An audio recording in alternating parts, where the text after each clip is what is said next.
Click, click.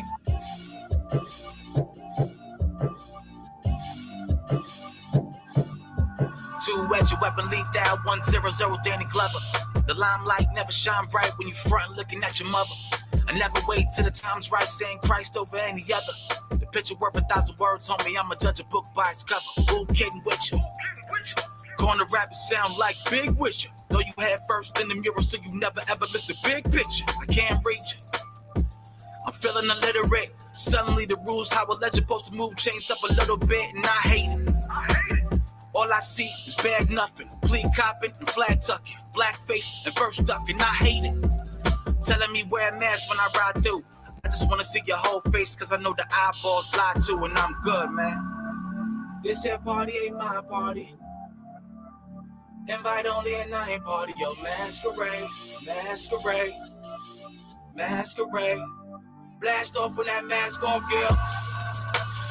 I remember all the block wars. Spouse in the house, we don't see you out. We black out shot doors, yeah. Mama asking what the cops for. Double back around, homie, here to clap back out like an encore, yeah. I was 100 for the block gunning. How can I half step when I'm at Rilla? Break down another wax spitter with a backpack, a Big Mac killer. They dressed out like a reptile. Look at him, ass who Godzilla. This here party ain't my party. Invite only and I ain't party. Yo, masquerade, masquerade, masquerade. Blast off when that mask off, girl. Blast off when that mask off, girl. Blast off when that mask off, girl. High rises and YO, so the block's smaller. A little man never coming up short cause the Glock told him. So tell me how I got the blueprint from the Most High like a newsprint, so they never could see me up in the ring like a block caller. Front wide. Lot of hate up in the game. Money looking like a crutch. Stand straight up in the game. Cause they was killing us, straight villain us, seven mentioning the name. And they was taking rounds like criminals. Told me this is not a game. Well, bang, bang, bang, bang, bang, bang. Christ over everything. And so I hold down on the road now while I'm dealing with the pain. And I'ma show now what a pro now that be dealing with the same. And y'all can have all them crowns, man, I ain't dealing with the fame. And two wrongs don't make a right, but three rights do make a left. Took three right hands, then he left. Now three rights do make a left. I rep this thing to the death.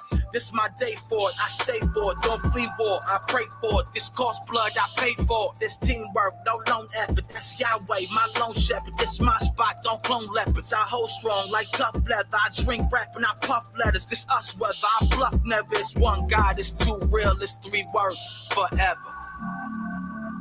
This here party ain't my party.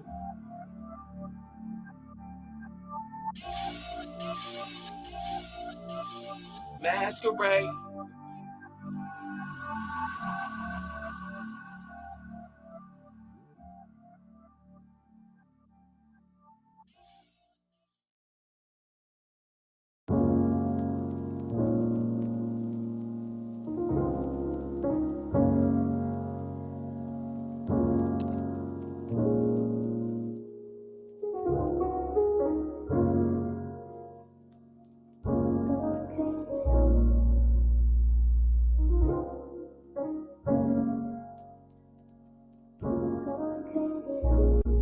It's for y'all, Charlotte.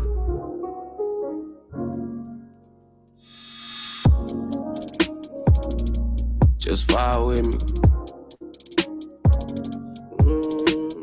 I'm the one that crossed the sea, led by fire in the night. I'm the one that killed Christ, so I'm dying to sin. With the nails in his hand, yeah, I'm nailed to the end. I'm the one that killed Paul, I'm in debt to the Lord. Hit myself in the trees, then I went and blamed Eve. Yeah, please show me grace, I'm not ready for the lake. I repent to this day. I'm the one that built the calf, then was healed by the staff. How could the angels relate? I was stole from my case. I'm the one that's a slave. Y'all free me from the jail. It get cold in the cell, even colder in hell. When we be avenged, so much blood on their ends. I'm the one that built the temple out of gold, not silver. While we marrying their kids, putting rings on the pigs. You the one that was chose, turned from soil into gold. What's a fish to a bow? What's the dead to a crow? I'm the one that crossed the sea, led by fire in the night. I'm the one that killed Christ, so I'm dying to sin. With the nails in his hand, yeah, I'm nailed to the end. I'm the one that killed Paul, I'm in debt to the law. Hit myself in the trees, then I went and blamed Eve. Yeah, please show me grace. We need to bethink ourselves in the land where we were sold slaves. And repent and make supplication unto Yah in this land, saying, we have sinned, we have committed wickedness. And Yah, forgive thy people that have sinned against you, and all the transgressions wherein they have transgressed against you. And give them compassion where they were sold slaves, so that their enemies might have compassion on them as well. Cause I'm the one that wasn't changed. Just imagine the case. Saw my own mother hang. Just imagine the pain. Just imagine the rage. See my own father whip. He ain't do what they said, so they wanted him dead. See my own brother peel from his head to his heels. Was his skin worth the purse? Were my fingers worth shirts? Could've picked it yourself, or at least gave me shirts without holes. Gave me parts of the wealth. No, I won't just forgive. So much anger inside. Why they children alive? Feel, but I have something to say that's true and that's real. And that's that I'm sorry for how we've behaved, starting the very moment that you were enslaved. Since we came in our boats and shackled your hands and shipped you back here to work on our land.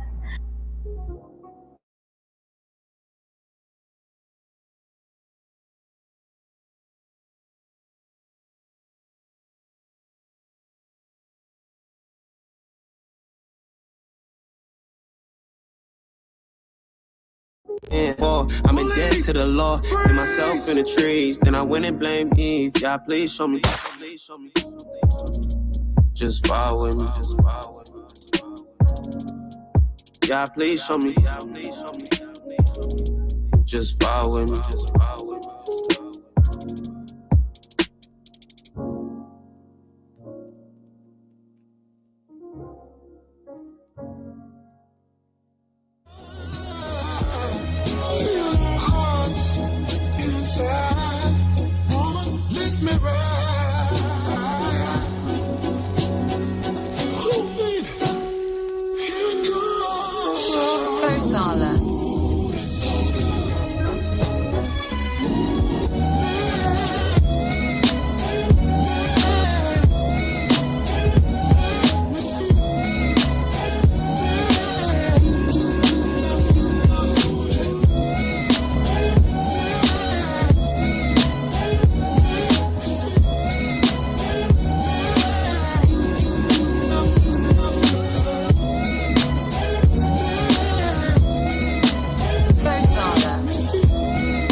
I've been looking for feel good and still hood. Fresh, leaving no prints like Uncle Phil would. I feel it under my chest, I'm getting further from death. I see his water protecting me like a shield would. Lot of rain, keep the feel good. We gotta bang just to feel good. They bang the set, keep a drumstick tucked to the chest. And them symbols, just a symbol for the love for the metal. Glitter with bezels, find Nirvana in a speaker. And my love for the ghetto, builders dilapidated bass, rattle trunk with the treble. At the corner we would try to be rebels, cussing loud, smoking papers. Who'd have thought of these devils had us under their clutches? Guess the score wasn't settled. We the praise, so we praying in the hood, but we patiently waiting. Say the Shema when I rise, keep me away from the Satan. Put your spirit on my mind, give a song for salvation. Yeah, the sun brighter when I hear your quotes. I feel lighter when I hear your notes. This a melody for everyone with felonies. Know you still got hope. I said you still got hope. The sun brighter when I hear your quotes. I feel lighter when I hear your notes. This a melody for everyone with felonies. Know you still got hope. I said you still got hope. Rise and shine, put your makeup on. Baby girl, why you take so long? Had a vision of an angel, I forgot how she looked. Cause I saw you when my brain clicked on. Now I sing this song, yep.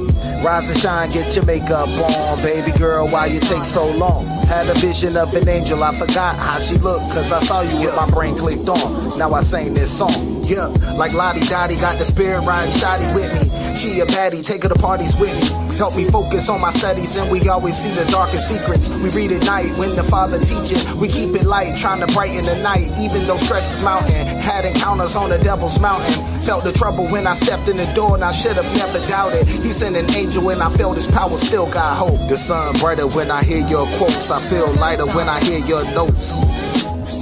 This a melody for everyone with felonies. Know you still got hope. I said you still got hope. The sun brighter when I hear your quotes. I feel lighter when I hear your notes. This a melody for everyone with felonies. Know you still got hope. I said you still got hope. On that day, then every nation and kindred would take a bow before the Lamb and come and learn from the Spirit. It don't matter what you witnessed before. If you're living, then you still got hope. Yeah. On that day, every nation and kindred will take a bow before the Lamb and come and learn from the Spirit. It don't matter what they witnessed before. If you're living, then you still got hope.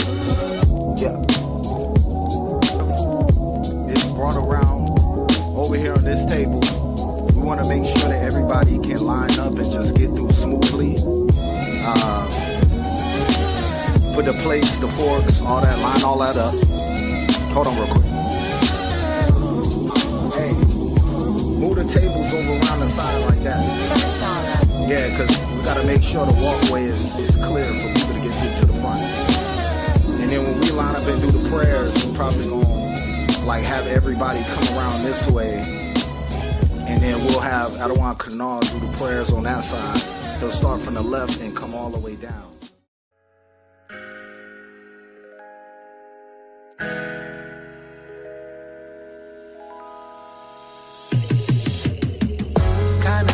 With all things exquisite, expensive place and higher end living. I always knew that I would get here.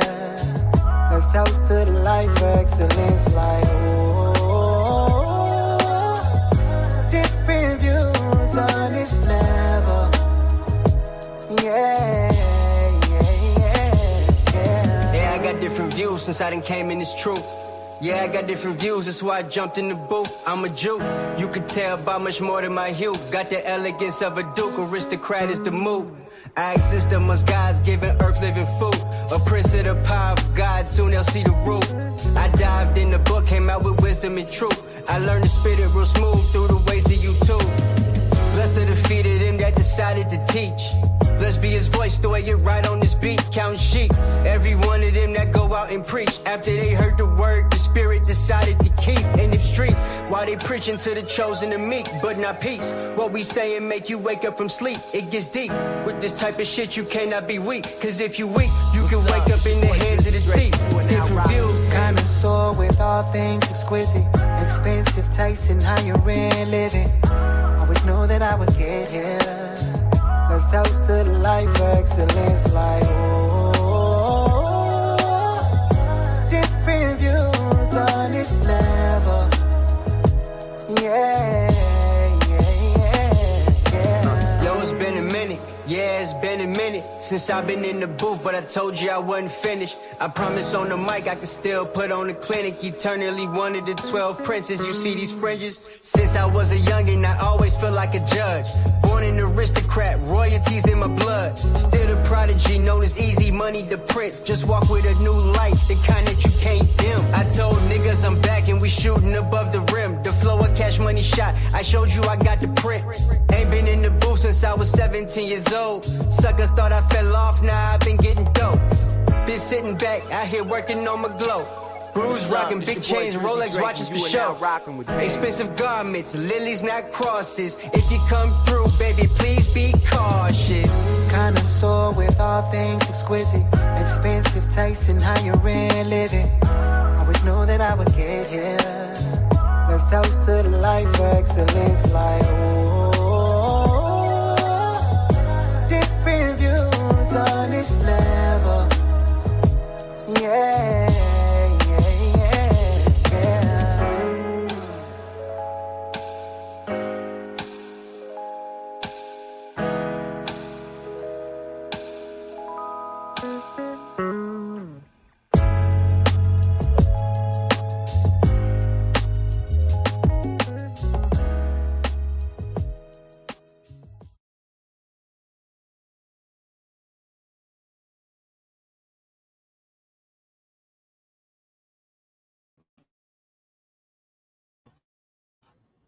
Hey, shalom, shalom, shalom, Yasha Allah. Welcome back to another Milk Monday with Anointed House of Saints. I pray that everyone had a good this past weekend. Pray that everyone is doing good, feeling good in the spirit. You know, I'm excited to get. I don't know, you know what I'm saying, Kawal? Just excited to just teach, I guess, or to talk or to speak with my people. But before we do all that, we want to first give all praise, honor, and glory to Yahweh, Bashem, Yahweh Shai. We want to thank everyone, all of those who are part of the congregation for always being with us, being diligent,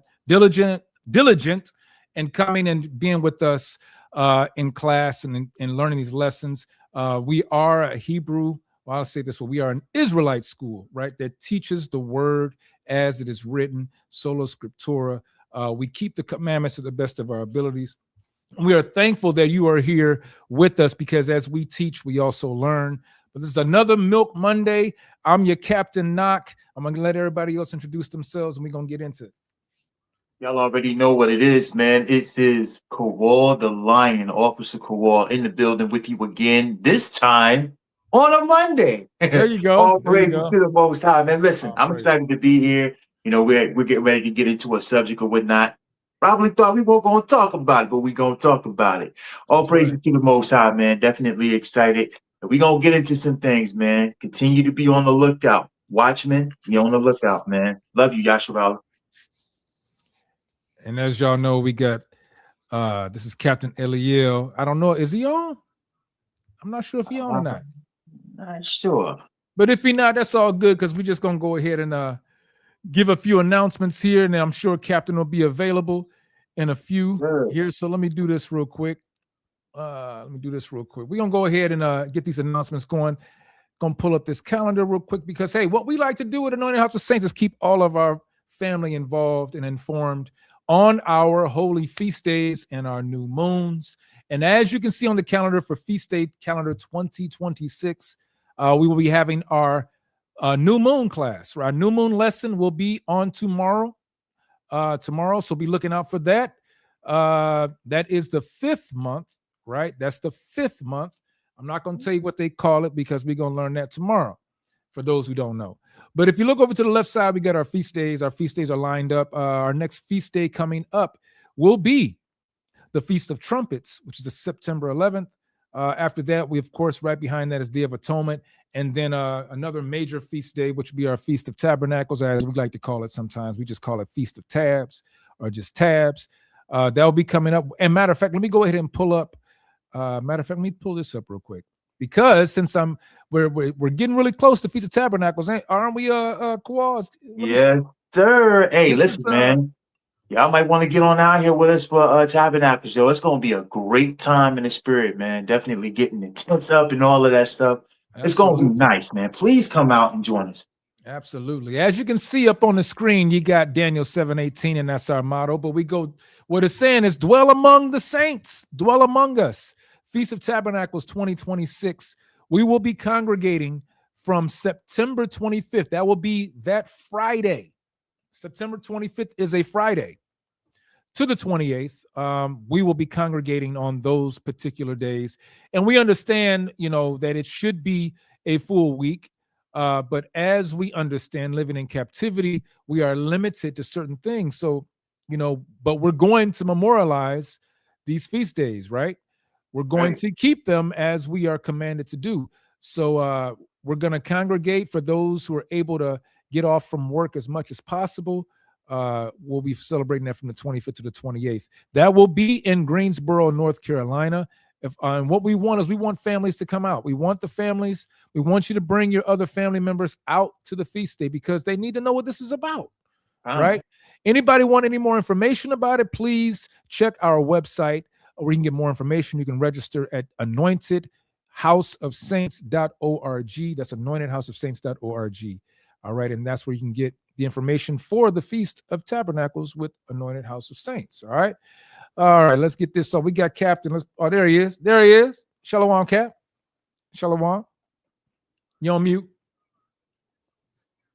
My bad. Can y'all hear me? God. Sound good? Sound good. Sound good. Shalom, everybody. See, you've got a scoffer already. Yep. Man. Well, before we get them scoffing, let me shout out the brothers and sisters that are here. I just wanted you to say hello.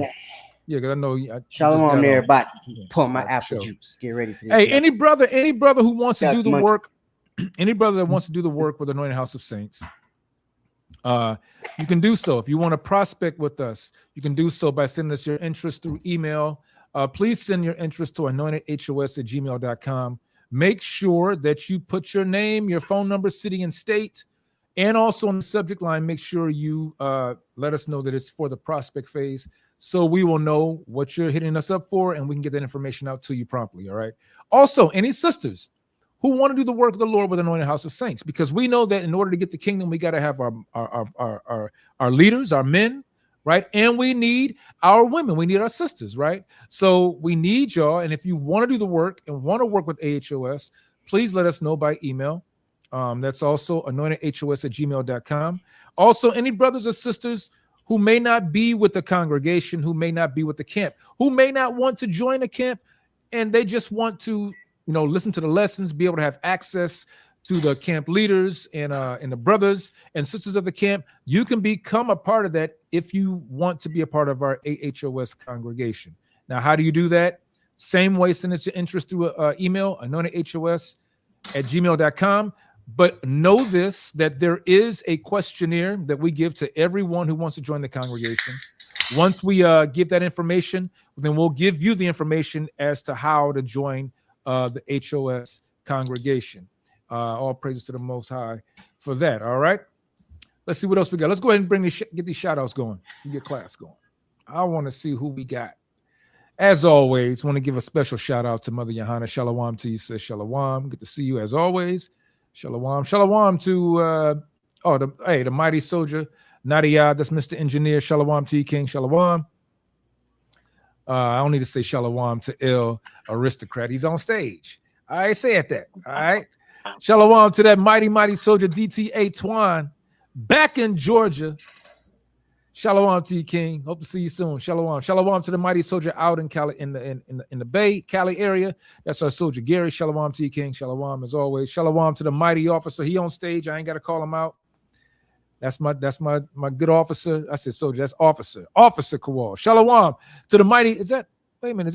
Is that Cap? That is Cap, man. Oh, all right. Shalom to Cap. Shalom. Shalom to the mighty captain. All praises to the Most High. All praises to the Most High. I think, is that Yahweh? That's Yahweh, bro. Yeah, Khan. I could barely see it. Shalom. Shalom to the mighty brother Win Walker. Hey, that's a mighty brother right there. Good to see you, brother. All praises. Shalom to the mighty officer Kasaja down in Naptown. Shalom, man. Always good to see you. Always good to have you here. Shalom to the mighty soldier Yaiquab out in North Kakalaki. Shalom, King. Shalom. Who else we got? Is that about it? Think that it may be it. All praises to the Most High. Wait a minute. What is this? Big man. Yep, that's the scoffer. Oh, okay. No shout out for you. Not when you're coming like that. All right, but without further ado, hey, what's the title of tonight's lesson? What we got for it? This is Milk Monday presents the Nolan Wells effect. Yeah. The Nolan Wells effect, right? This lesson's about preparing our sons, preparing our children, protecting our future, right? Using discernment, right? Using wisdom, using the laws of God, right? This is something that our people don't have. They don't know that they actually have the weapons and the artillery to provide their children with, to protect them from these Nolan Well effects, this Nolan Well effect, right? But I'm gonna let Captain get into it. I want everybody, hey, if Cap gonna bring out scripts, you know what you gotta do. Get your Bibles out, get your notepads, get your highlighters, get your pens, right? We want you to write this information down because you need to teach this to your home, all right, to your loved ones, and even come back if you have to. Come back to the actual class and watch it again, take notes, take down precepts, all right? Because that's what we're here for, all praises. So without further ado, Cap, it's all yours. Hey, Shalom. Cap Yahweh, I got all my crowns come from the servants. Lamont mixed the ones that look like this, Lamont crowns, LAMAK. All the ones that look like this he makes, and then the flat one, like you know the gold one I got with the fleur de lis on it, and all of the SOT style crowns I got come from, you know, Captain Yakutas. So y'all know Yakutas, Elder Yakutas and stuff like that, right? Shout out to the elder, man. Of HOI now with the servants. So yeah, the servants make my crowns. That's where I get them from. But yeah, this type come from Lamach. Hit him up. He'll quote you. That's like what he do. So he make the crown. God. Appreciate you. He made me a Danite one. It's a sword with a snake on it. You don't even know it got the viper right in the middle. You can't even see it because I got this thing in, but it is what it is. Y'all ain't meant to see it. Y'all need to see it. It's nice though. All his crowns are special made. Nobody gonna ever have one like it. So they like custom. You know what I mean? So yeah, hit him up. Same thing with Captain Yakutas. You do the same thing. So just depend on what you like. If you don't like the 3D version like this, you could get the flat ones from Captain Yak. He could basically do whatever you want, like clothing. You know what I'm saying? Put whatever patch you want on it, stuff like that.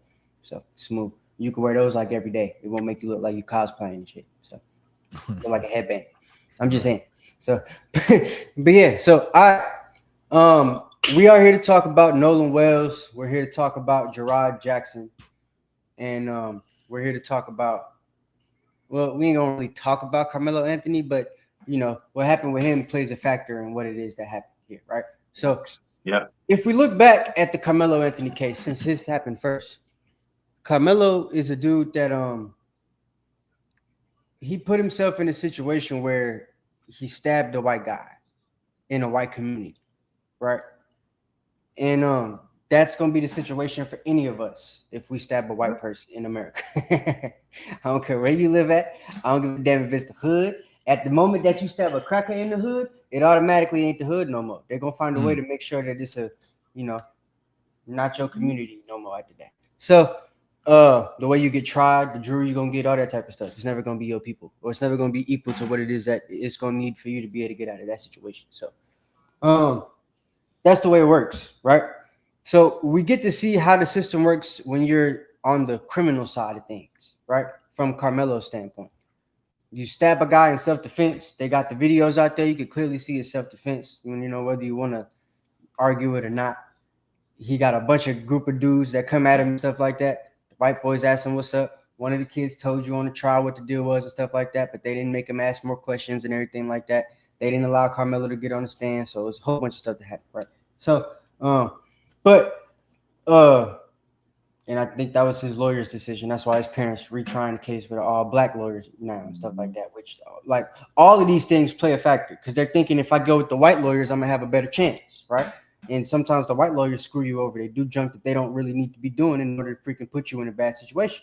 So that lawyer didn't do everything he needed to do to keep Carmelo out of jail. A lot of people that studied law and that talked about the situation or that are lawyers right now know that, right? And I went to law school for a little bit at Georgia State, so shout out to the Panthers. But yeah, so the thing is with Carmelo's case, we get to see from this criminal standpoint, right? When we're the aggressor, so to speak, how they'll do you, even if it's self-defense. So you shoot a guy on your property, like Zimmerman did Trey, it's not likely that you're gonna get the same outcome. You ain't gonna be able to sell no gun, no bullets. You ain't gonna be able to write a book or whatever he doing right now, right? Faking his death every 15 days so he can make money on eBay and all type of like whatever it is he got going on, right? So we ain't gonna be able to do that. We kill a white person in that same situation, they're putting you under the jail. Yep. Right? We're not in jail, under the jail. You might get the death penalty. You might not even go to jail. You might go for a little bit and then you get the shot. Right? So that aside, when you look at the flip side, right? Now we see what happens when we're not the aggressor, which is usually the case, right? When things happen to us, how bad the investigations are from the police, right? No matter what the area is, what the state is, anything like that. Because a lot of people think it's just the South. Well, Knock could tell you some things that happened in Michigan. My pops could tell you some things that happened in Michigan. My Uncle Jerry could tell you some things that happened. in Texas and Michigan. I could tell you some things that happen in Georgia and Michigan, in Florida, right? So it's like Michigan is pretty damn north. So if they got stuff like that in Michigan, you know, it's pretty obvious and pretty, you know, it's damn near circumstantial, right? That they're gonna have it in all the states in between. You feel me? So that's what you got to understand about that. No matter how cool you are with white people, they never really gonna be your friends, guys. Okay. Before I pull out these videos, because we're gonna play some videos today, we're gonna look at this investigation and stuff like that, right? I'm gonna first though read this article to you guys about the Gerard Jackson kid from Michigan, because a lot of y'all don't really know about that situation. I know, because it's not getting that much news attention. So I'm going to make sure that y'all know a little bit about that so y'all can follow that as well. But he was actually hung from a tree. So they know he was killed. They know it was a hate crime because he was hung from a tree. You know what I mean? If he wanted to hang himself, he didn't have to go to the woods and do it. He could have did it in his backyard or in his bathroom or in the kitchen or in the dorms because he's a college student. You know what I'm saying? The cafeteria, whatever the dining hall is, or whatever dining hall he liked or didn't like the most, whatever the hell, in his worst classroom. He could have killed himself a bunch of different ways as a college student if that was the case. But the woods on a tree, I don't know about that. So, not to mention, he was the only black guy in his friend group, and they went to the Electric Festival. And actually, real quick, Cap, I just looked up a little bit about, researched a little bit about that situation since it happened here in the state that I'm in. They're already trying to spin the narrative, right? I know. Because we know that suicide is not one of our fortes, but they're actually spinning it and making it seem like, well, he killed had himself. No, they're actually saying that he was known to say things like he doesn't want to live. And so they're spinning this narrative now to, you know, make it seem like, well, yeah, this is the reason why we're saying he killed himself, because he was already talking about it. And, you know, we don't see that too much in our community. I mean, at least not in that fashion, right? We don't, if we do have that type of depression, we don't use that form to do it, right? That's my point. Right. A nigga will pop overdose on pills. Yep. They'll lay in the bathtub and drown themselves. Yep. They'll go as far as to go 115 miles per hour down the street and run into a tree. I've seen they'll even use a gun. I mean, or a building or a guardrail. Yeah. I lost 2 homies at a guardrail because his girlfriend got mad at him and she killed everybody. I was in high school. And I lost one homie. He just fell asleep, smashed a tree. He died, flew through the windshield. KJ. And then, yeah, that's basically with that. So, but point is, right, there's ways for them to kill themselves. OD on whatever, right? Shoot themselves. You know, cut or slit the wrist. Like, niggas do a bunch of different things to commit suicide. It's documented. But hanging from tree, damn near 0% of a nigga, Hispanic or Native American, is going to choose that path to kill themselves. I promise you. And if there's a stat for it, I guarantee you it can't be too far from that. If it is, they lying. Mm-hmm. Right. The people they was interviewing was chocolate covered Edomites. So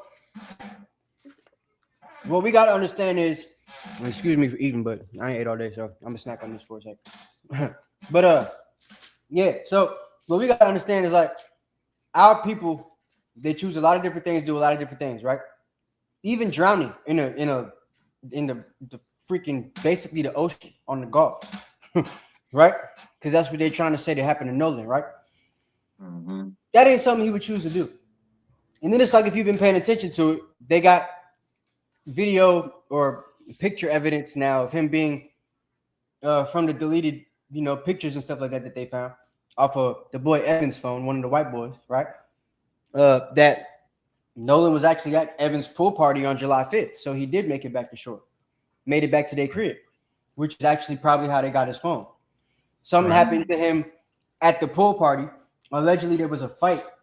So there was an argument at the shore, but that wasn't him. His friend has come out and said that was his friend that was arguing with somebody, with another white guy, right?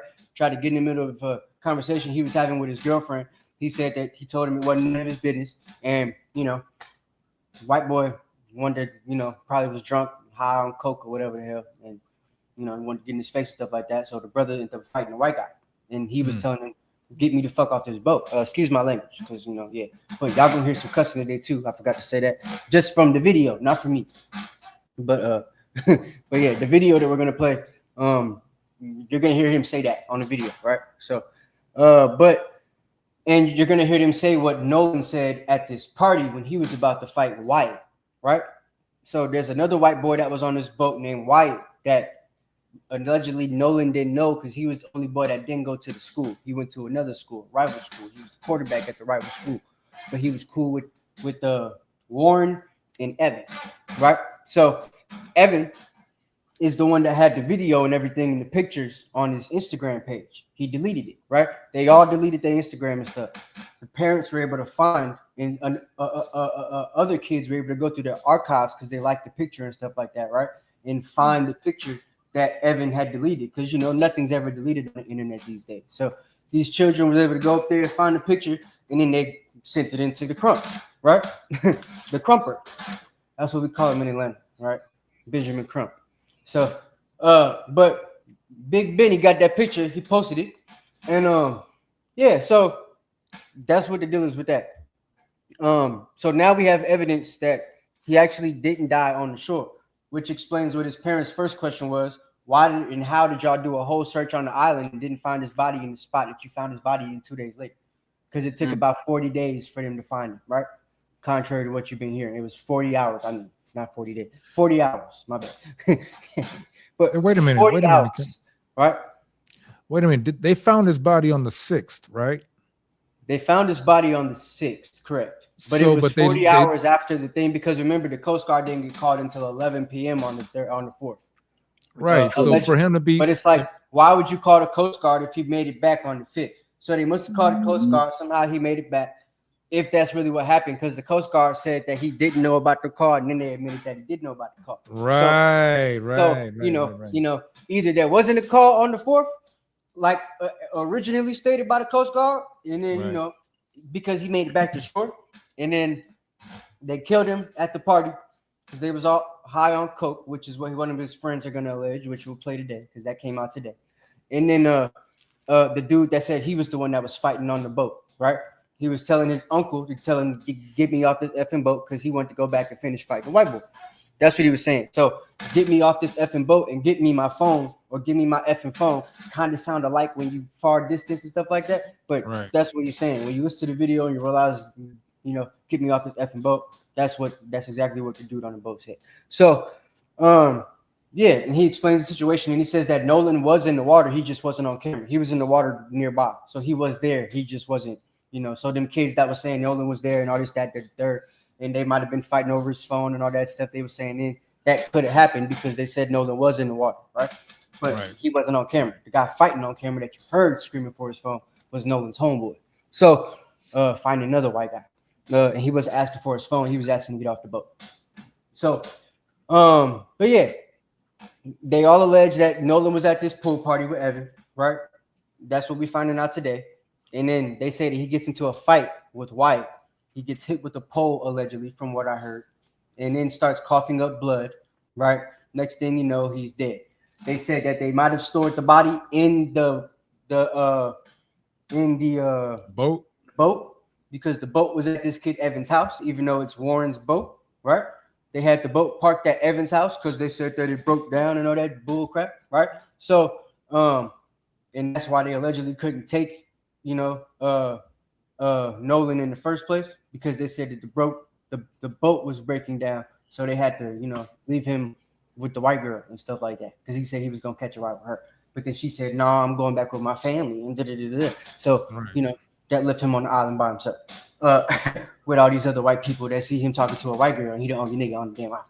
And it's like literally an island of the island, because this is like off the island and stuff, right? So it's a 15 miles back to shore from where they was at, and he gets found on the north side of this, Horn Island and stuff like that.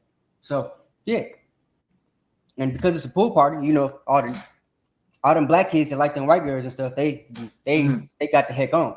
They dipped, so they wasn't there for Nolan, because they going to go chase, Sally, Lucy, Marsha, and Parsha to the pool party at Evan's house, right? And then allegedly, he eventually got there to Evan's house to go chase Caitlin, or whatever her damn name is, right? So that's what happened. And then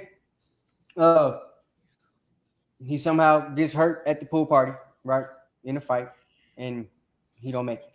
So they say that they might have stored the body in the boat because kids saw him. This came out the first day or the second day, within the second day, that this girl who had her and her friends drive by, she seen them cleaning out the boat around 2-3 o'clock in the morning, right? So it's like, here, you're cleaning the boat out for me. And then why didn't the police and nobody ask to bring the boat in for evidence or check the boat or anything like that? Nobody's checked the boat. So it's like, that's suspicious, right? They got these stories out about the boat. Nobody's brought the boat in or checked the boat or anything like that. So yeah, you're going to hear about this stuff. I just want to give you a quick synopsis so nobody's lost, because I'm not going to play the whole story. You know what I mean? But yeah, first, let's get a couple scriptures. Give me Psalm 35.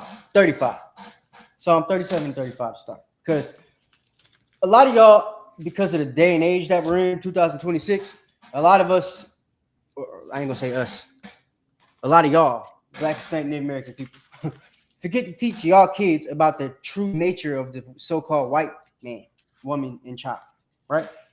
They are not a honest people. They are not a sympathetic people. They are not ethically humble.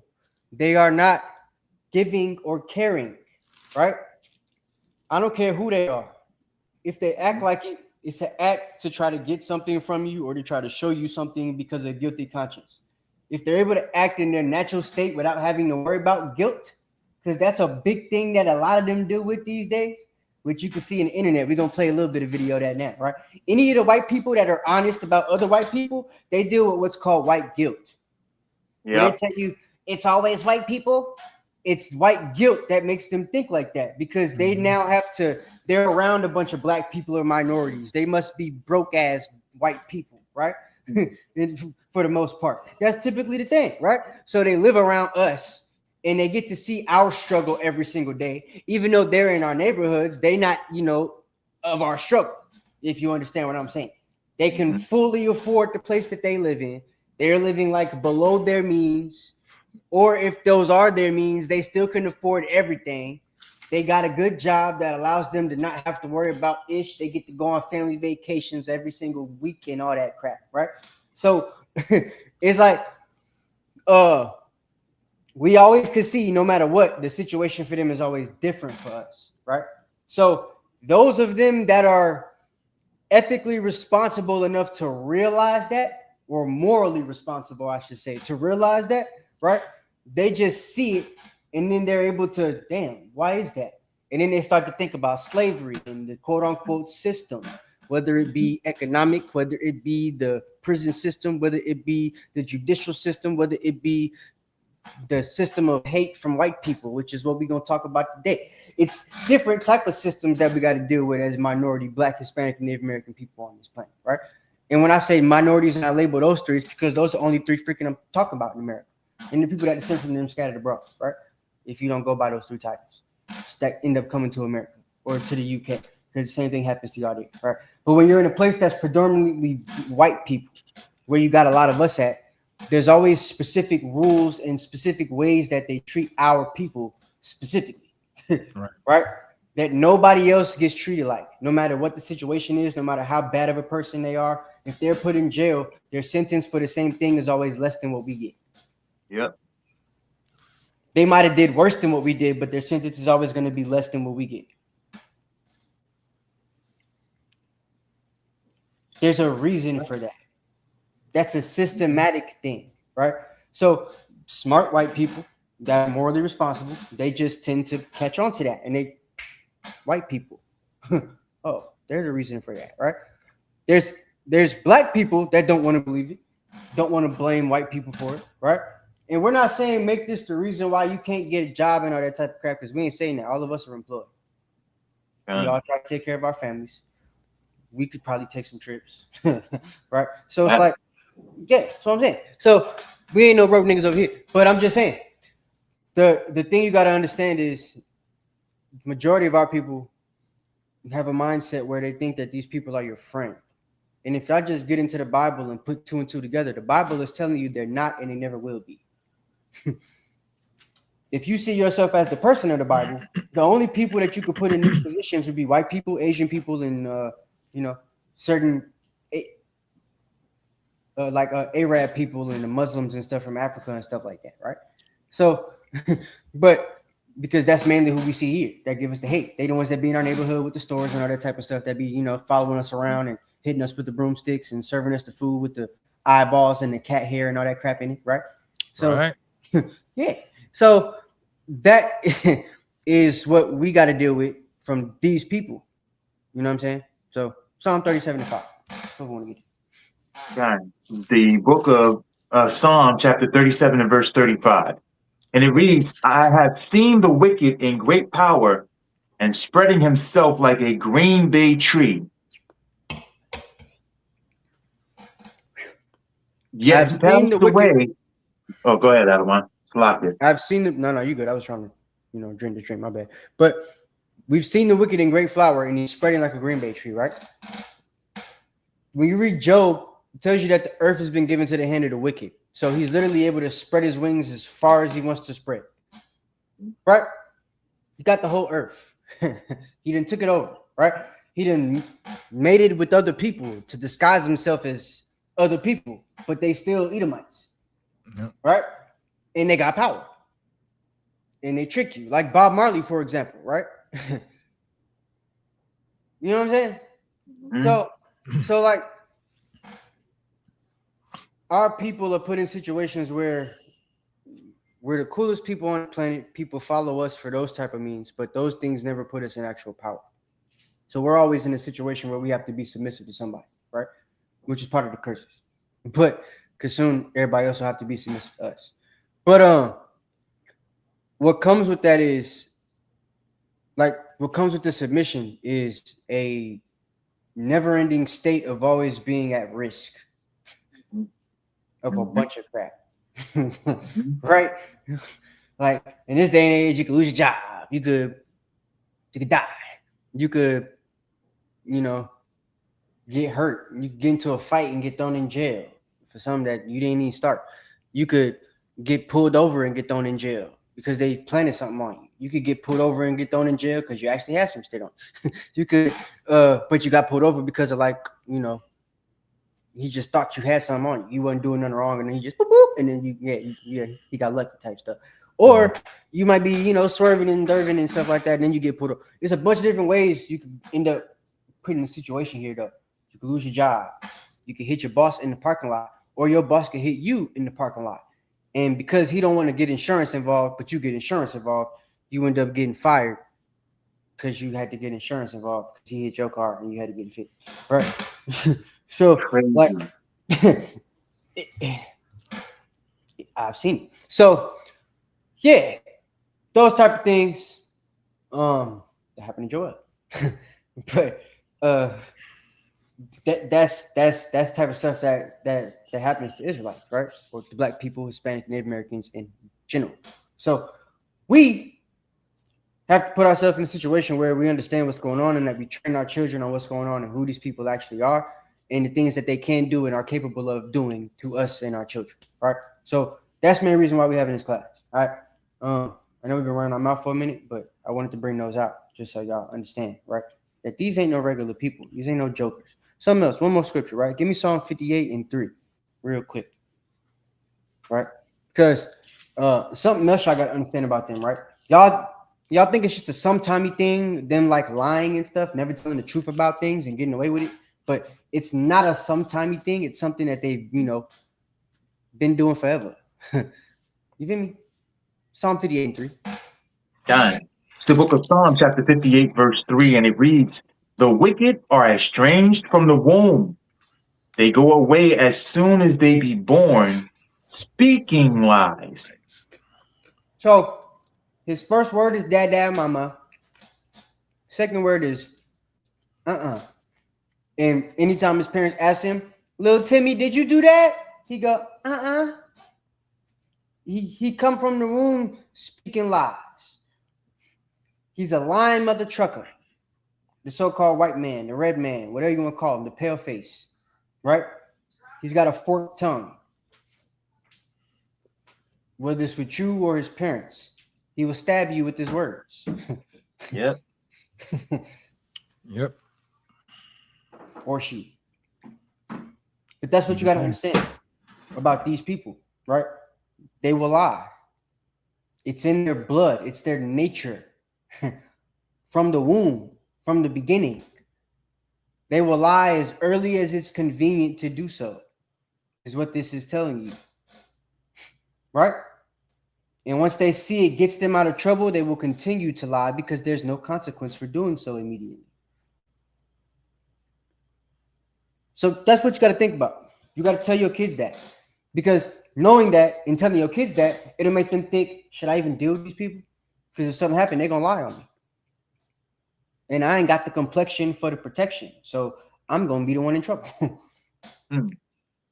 That's something you got to think about. Complexion for protection.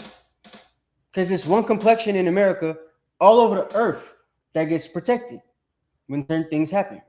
Right? It's never a people with this complexion, always a people with this complexion. So there's one complexion that equals protection. Right? And it's close to white. Crazy. That's crazy. And it's coming from the same people that'll sit there and say, well, it's not about skin color. We can all be friends. No, sir.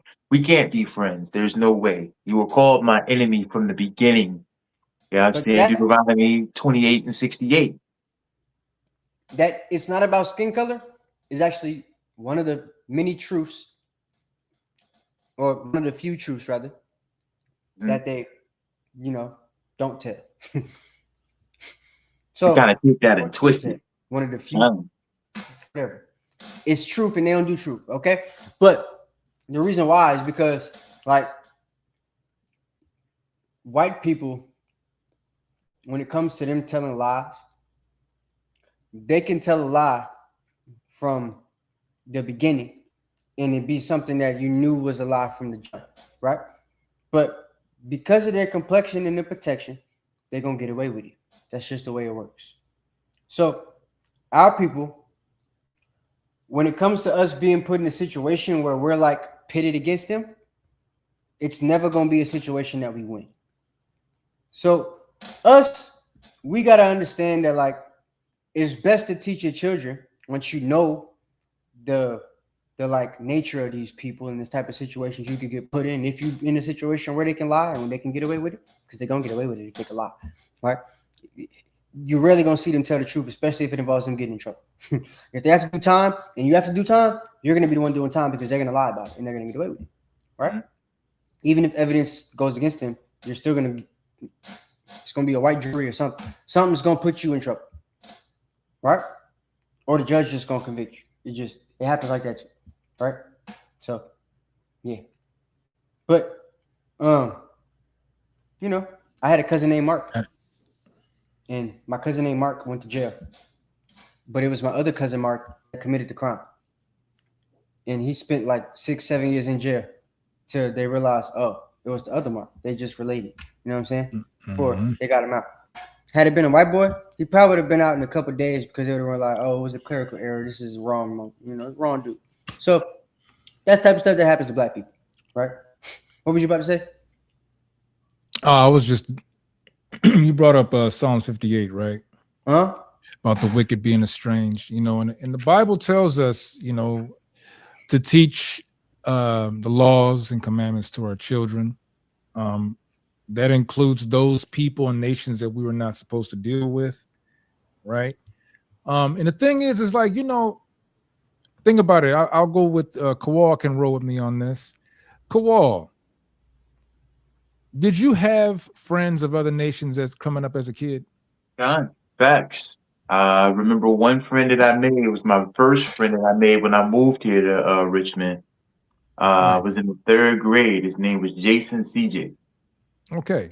Yep. Same thing with me, coming out, growing up in the projects, but yet the school I went to was pretty much integrated. We had one side on the projects where we lived was the hood.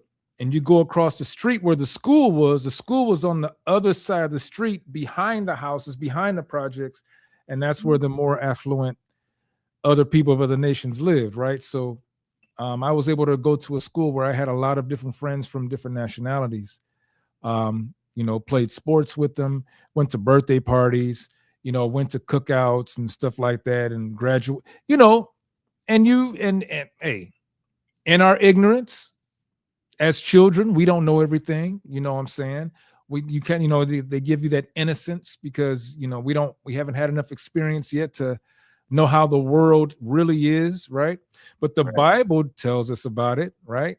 And it tells us to teach it to our children. And this is where, like Kawal, you and I, we missed this because we came up in Christianity and that theology, right? That we're supposed to love everyone. Pedophiles, let me not say that. PDs included, right? But we have to understand. Now I'm saying that's what we were taught. That's what I'm saying. I know. I'm just saying. Okay. Yeah. I'm just thinking. Right. So let's look at this now. We talk about how we should like stay away from these people who are causing harm to our children, right? I've been hearing on the internet that, well, my parent taught me this and my parent taught me that you should, be in groups and that you should, them parents should have known not to send them with them rich, them rich boys, you know what I'm saying? This and that, because they different from us. Well, it's always been that way, right? It's always been that way, right? The thing is that they've always known what is up and we didn't. We're the only ones that don't understand.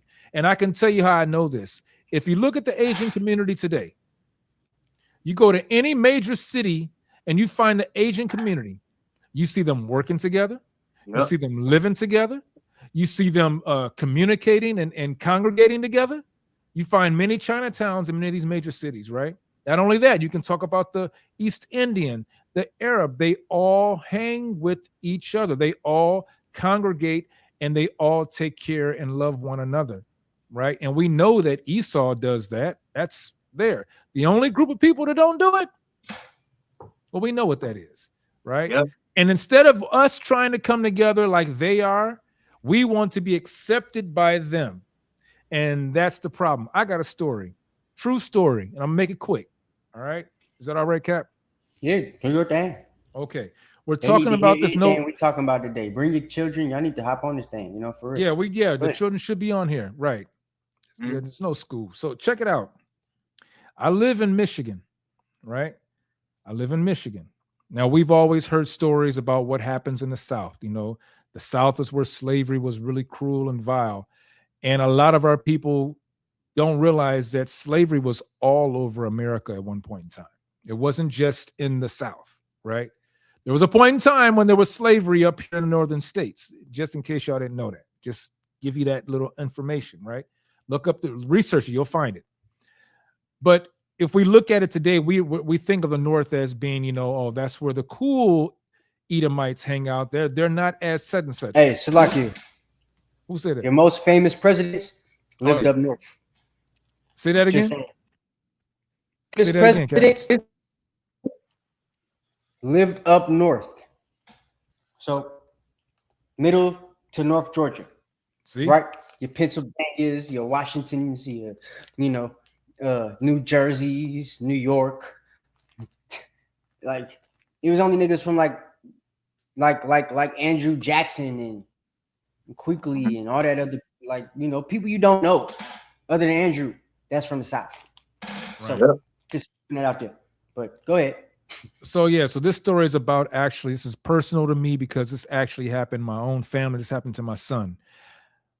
My son gives me a call, right? He's at the end, he's attending college, and he calls me and says, "Hey Dad, can you help me out? I want to go visit our cousin at this other university here in Michigan," right? And I'm like, "Well, let's just wait till tomorrow." He was like, "Well, I need to go today." I said, "Well, who you going with?" And he said, "I'm going with Zach." And as soon as he said that, I said, "Hold up, is that?" He was like, "Yeah." I said, "Didn't I tell you to not deal with them? Don't deal with them," right? He was like, "No, they're cool." I said, "No, they're not." Hold up, is that what? Is that what? Is that what? Who is Zach? What is he? He's an Edomite. Okay, yeah, you ain't saying it, so I want them to know. Oh, okay. I don't want the YouTube. Anyway, no, screw YouTube.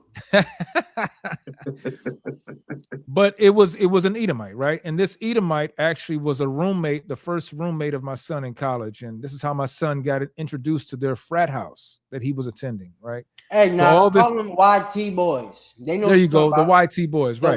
The YT boys. The YT boys, right? Yeah. So and they were talking about the YT PDFs. That's what we call them. God.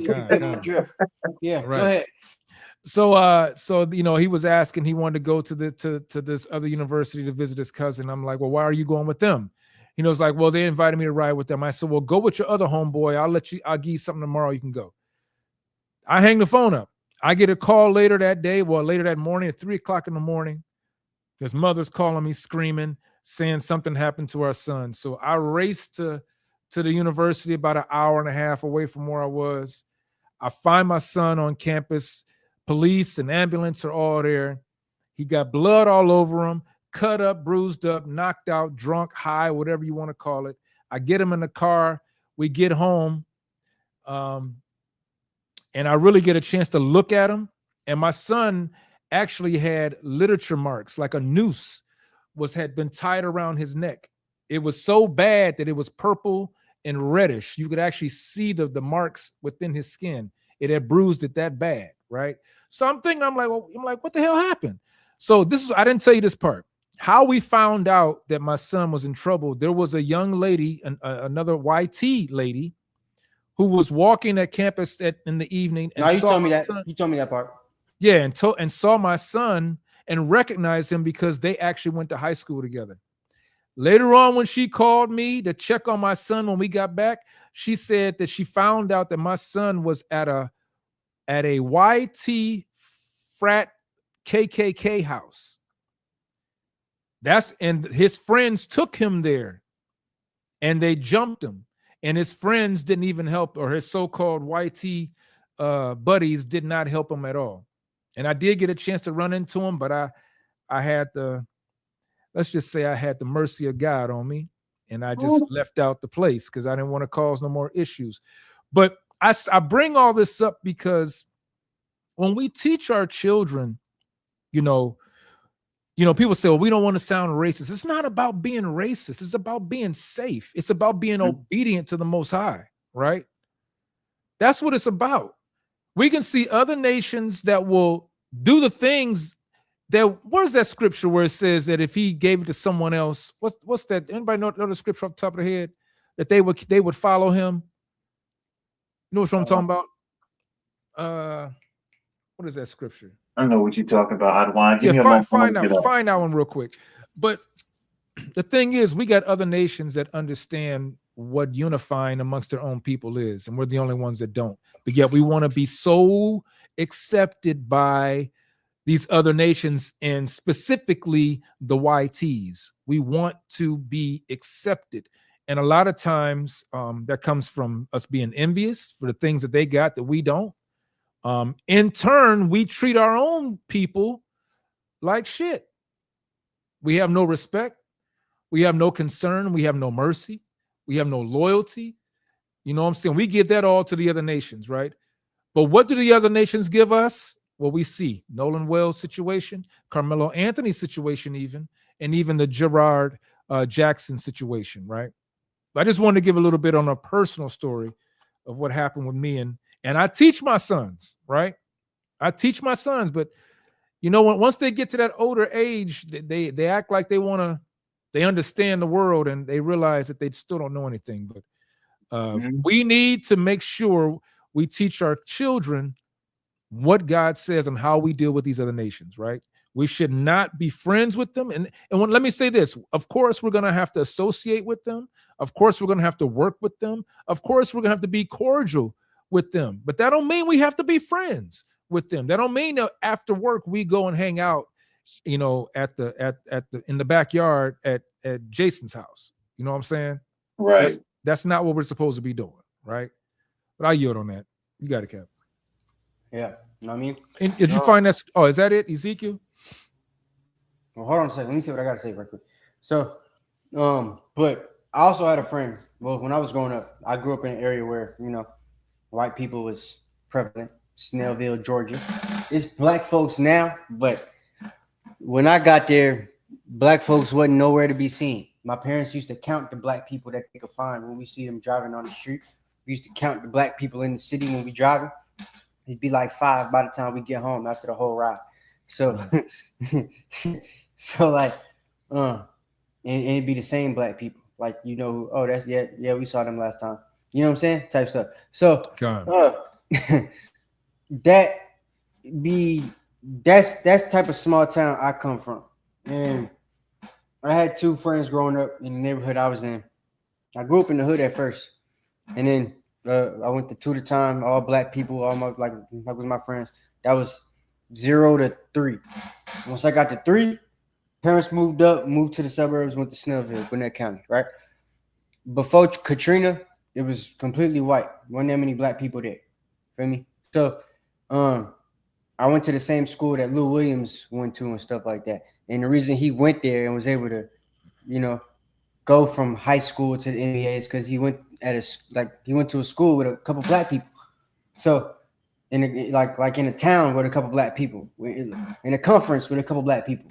So if he was 5, he ain't really got to do too much work because there's only crackers there that he's playing against.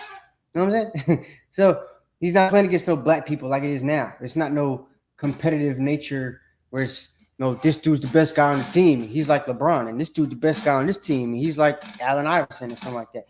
He's going against Steve Nash the whole time. Right. Every game. One Steve Nash. If you could get through that guy, it's a wrap. Feel me? So, like, that's the gist of where I was at. And I used to get picked on. I was the only black guy till Malik got there. Then when Malcolm got there, it was 3 of us. It was 3 black people at the whole school till like 2nd grade when Marvin and a couple of them other dudes, Dion and all them got there. And then Katrina happened. When Katrina happened, it was like the water your howl. Because you know how they be telling you white people not going to be the majority no more, and one day they're going to wake up and it's just going to be black people? That's what Katrina did to Gwinnett County. So it went from Gwinnett to the north, what the Migos call it and stuff, because of Katrina. You feel what I'm saying? All the dreadlocks and stuff you see in Georgia wasn't like that till Katrina. Niggas from New Orleans brought that over there. And then we start copying it, and then it just became lock century over there, right? Everybody started doing it, including myself. So, like, that's what it is, though. So Katrina is what changed Atlanta and turned it gave it like the first big black wave, if y'all didn't know that. Majority of it was white before that. Then we had another wave from New York during the pandemic and up north and stuff like that. So now it's even blacker. And yeah. And then people keep populating because you know niggas. So that's how Atlanta got the way it is now. But like I said, I have friends that I was cool with at the beginning, and I used to get picked on. I used to get bullied. I stuttered because of white people. They threw me down the stairs at Bible study, believe it or not. Yeah. I had to get surgery on the top of my gums. Lost my memory. Don't remember the situation. I only know that because my parents told me. And yeah, I have no memory of nothing around that age. Yeah, I stutter now. Had to go through speech every day from kindergarten to 5th grade. So in order to talk how I do now, I used to not be able to say a sentence without stuttering and blocking and all type of different stuff. So, but yeah, that's the situation with that. So I learned how crackers could be early on, right? Learned about it very early because of how I was done in school in the area I lived in. I got to see racism early, all that type of stuff, right? So it ain't take me long to catch on that I don't need to hang out with these people. I also lost a friend in second grade who was Hispanic named Robert Quintana because he went to go hang out with them and never came back. So first homie I ever had go missing, and it was in second grade. Right? So yeah, Robert went missing after a party he went to, never came back, still never been found. And that was like 25 years ago, probably. So yeah, I'm 30. Whatever, however old you was when you were second grade. 22, whatever. So like, but yeah, so that's the situation with that. So that's just to give y'all my insight, let y'all know I'm not just saying this stuff because I'm racist or something. I actually have lived live, real life experience that proves what I'm telling y'all. And I'm only 30 years old. I'm 95. I'm a millennial, the back end of it. So if I'm still seeing it, and these guys we about to show you still seeing it, then it can't be on like a lot of y'all trying to teach your kids, and there's no racism, and everybody's the same, and everybody loves everybody, and God is love, and this, that, and the third. The Bible don't say that, and the world ain't telling you that either. Because what happened to Nolan ain't love, what happened to Carmelo ain't love, and what happened to Gerard ain't love, right? That brother that got eaten by the dog in Tennessee, I forgot his name, but that dude, he got arrested. He was detained by like 8 officers, and instead of just putting their knees on him and putting their hands behind his back, they had him on the ground just laying there, and he's fighting with his hands like this. One of them take the dog out the car like he's resisting. He's just sitting there in a cradle position, right? Fetal position. They take the dog out the car. Dog start eating him. He gets bit up real bad in the neck. Probably got the main arteries and everything like that. They just letting the dog bite him. He's screaming for help and all that type of stuff. And they don't even take him to the hospital. They just throw him in a cell where he dies. In the state I'm in right here. Right up the street where my damn territory is to do the job I do now. Man, that's crazy. And I didn't find that out till like today.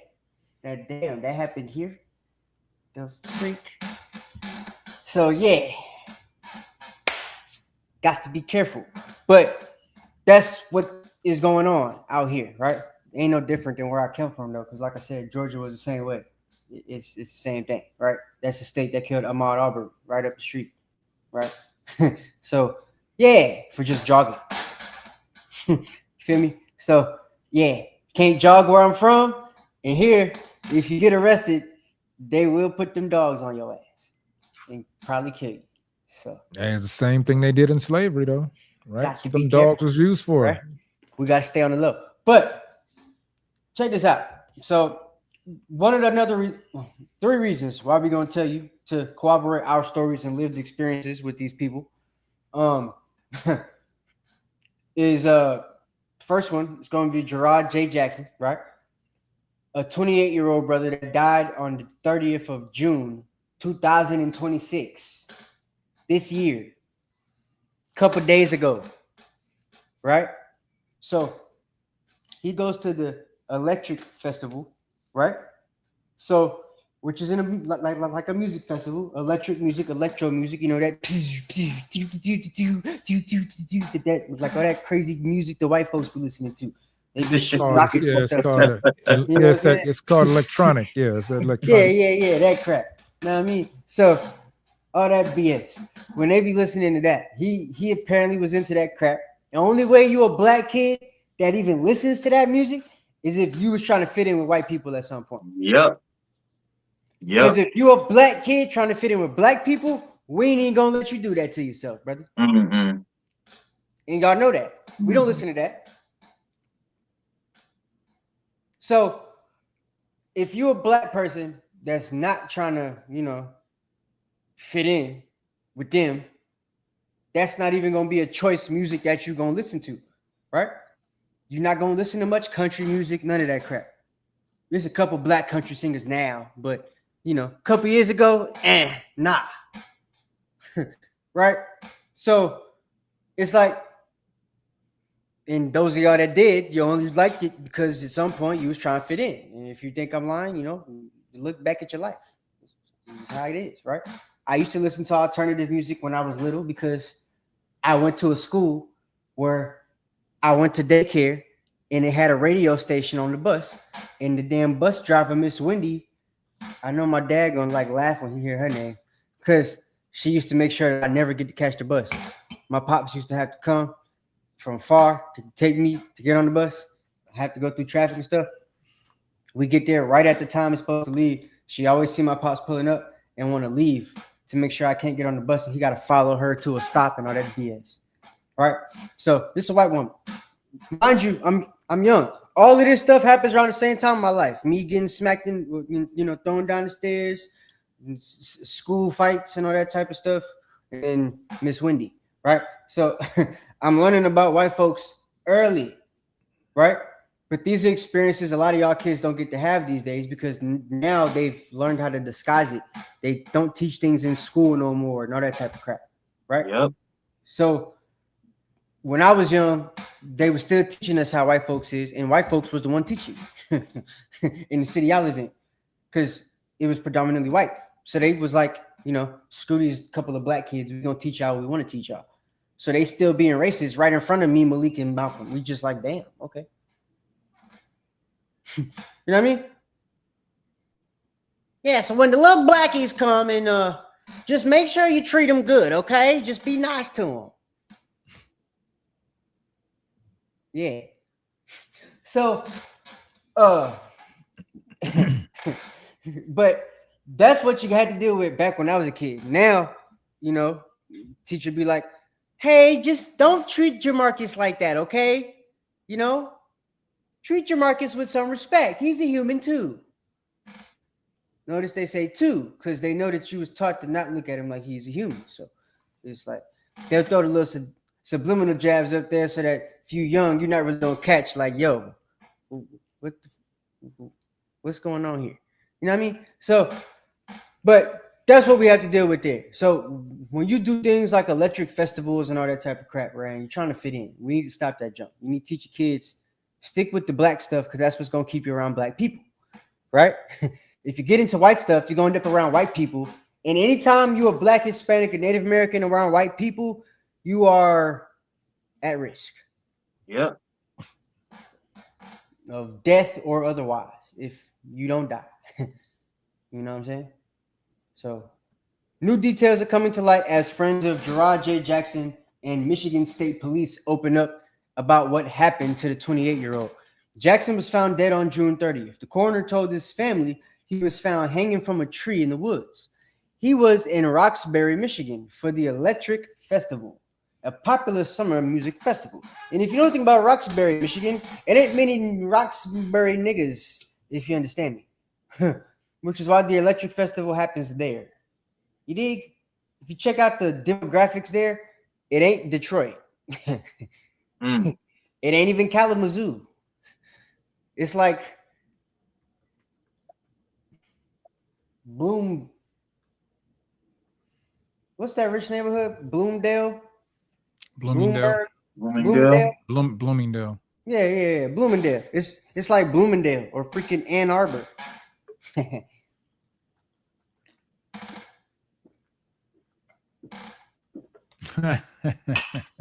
Sorry. But yeah, so that's what it is, bro. So it's white. The area he was in was white. His parents shouldn't have allowed him to go to that white area. He's already going to freaking Michigan State. You know what I mean? No offense. I know my family like Michigan State and everything, yeah. But and knock if you a State fan, sorry, brother. But I'm not even from Michigan. It don't matter. You know what I'm saying? You still might be a State fan. I just had to make sure. So, but I always liked the Wolverines growing up, so I don't give a damn about State. But the thing is, right? So the police are now being a little bit honest about what's going on over there, but it's based on friends and stuff like that, testimony, just like what you're seeing with Nolan Webb. So what happens with them, right, in cases like this, because we have social media now, and like Israelites like IUIC and stuff be marching and people be talking about it, it's other Israelites too that like you only know as an Israelite because of things they say in videos they put up and stuff like that. But they don't like say shalom or shalom or something like that in the front of the video. Shalom. You know what I mean? But certain things they say, you be like, oh yeah, that brother knows what's going on. You know what I mean? Or that sister knows what's going on. Some of them got large followings and they've been talking about this stuff. So the thing that's allowing a lot of this stuff to hit the news anyway isn't the fact that the news even wants to cover it. It's the fact that they feel like they have to because it's becoming such big stories on social media. You feel what I'm saying? That's one of the issues that I have right now. Because if it weren't for social media, we wouldn't even know about these damn stories because they wouldn't put it on the news. When that white girl got killed by the crazy dude in the damn train station and they knew he was crazy. So crazy people would kill anybody. White crazy person, black crazy person, it don't matter. A crazy person can kill anybody. A kid, an old lady, like, it don't matter. Right? They have an episode, you could die. So, like, that being the case, a crazy person that kills a girl on the train, it can't be looked at like a hate crime, but that's kind of like they make sure they put it on the news so that the white folks could frame it as such, right? This Chud thing happens, it's actually a hate crime, and it ain't even on the news like that. Happened here in Tennessee. They're not showing you that this big time, racist YouTuber shoots a black man in front of a courthouse because he says some racist stuff to the black guy after being on camera on the stream and says, hey, I'm about to say racist stuff to black people all day and get into a fight and call the police. He gets into a fight with a big black nigga on the sidewalk of the courthouse. The nigga charges at him and he shoots him. And the nigga's still charging at him after he gets shot. So Chud ends up shooting himself on accident. Dummy. Yeah, duck monkey. But so that being the case, right? Our people like don't even, for some reason, we ain't fight hard to put that out there in the media and everything because it didn't hit the news and it ain't still on the news, even though he's still fighting his case and stuff like that, right? You have to like look it up on YouTube to see what's going on. There'll be somebody following it to have it pop up in your algorithm and all that type of stuff. But it's not something that the mainstream media is covering. But it was actual hate crime from a person that a lot of kids know because they be the ones watching this stream. What's that streaming thing that people be doing? Gorilla do it now. It ain't YouTube, but it's like that junk Casa not got famous on. You know what I'm talking about? Put that Twitch. There you go. So, but like somebody like the name Calvazzo, I just seen it coming. But yeah, Twitch, right? So Twitch is a streaming service I've never been on, and most people my age and older have never been on. But all of the kids know about it, right? It's like that Roblox or whatever it's called. That jump, right? All the kids know about that game, but adults don't know what the hell it is. You just paying for it or buying them stuff for the game or whatever the hell, right? So, and you need to know what's going on because they making families. They like white girls on that game because they able to make whatever little white girl they want and marry her and make kids and all that type of crap. Build them a bunch of ball, the ball family, the basketball kids and stuff, right? So like that's the deal. So but our people, right? We put ourselves in situations like this, like Gerard did, like we're about to read, where we give them the opportunity to like do us dirty, and it's nobody there to witness it but them, so they can lie, which is what they're good at, as we showed you in the Bible, right? So, investigators spoke with Atlanta Black Star and clarified that no crime was committed. You see that? But watch this. An officer said he called the cops on himself. Oh, wait. Let me rewind because I got to read this part. My bad. Hold on a second. Hold on, bro.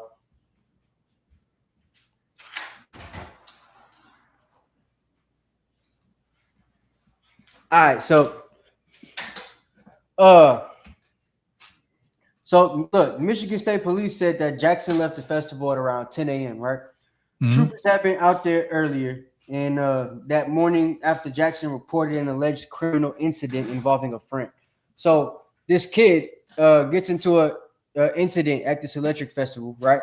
And then, you know, ends up dead after reporting the incident. So watch this. Did I even read?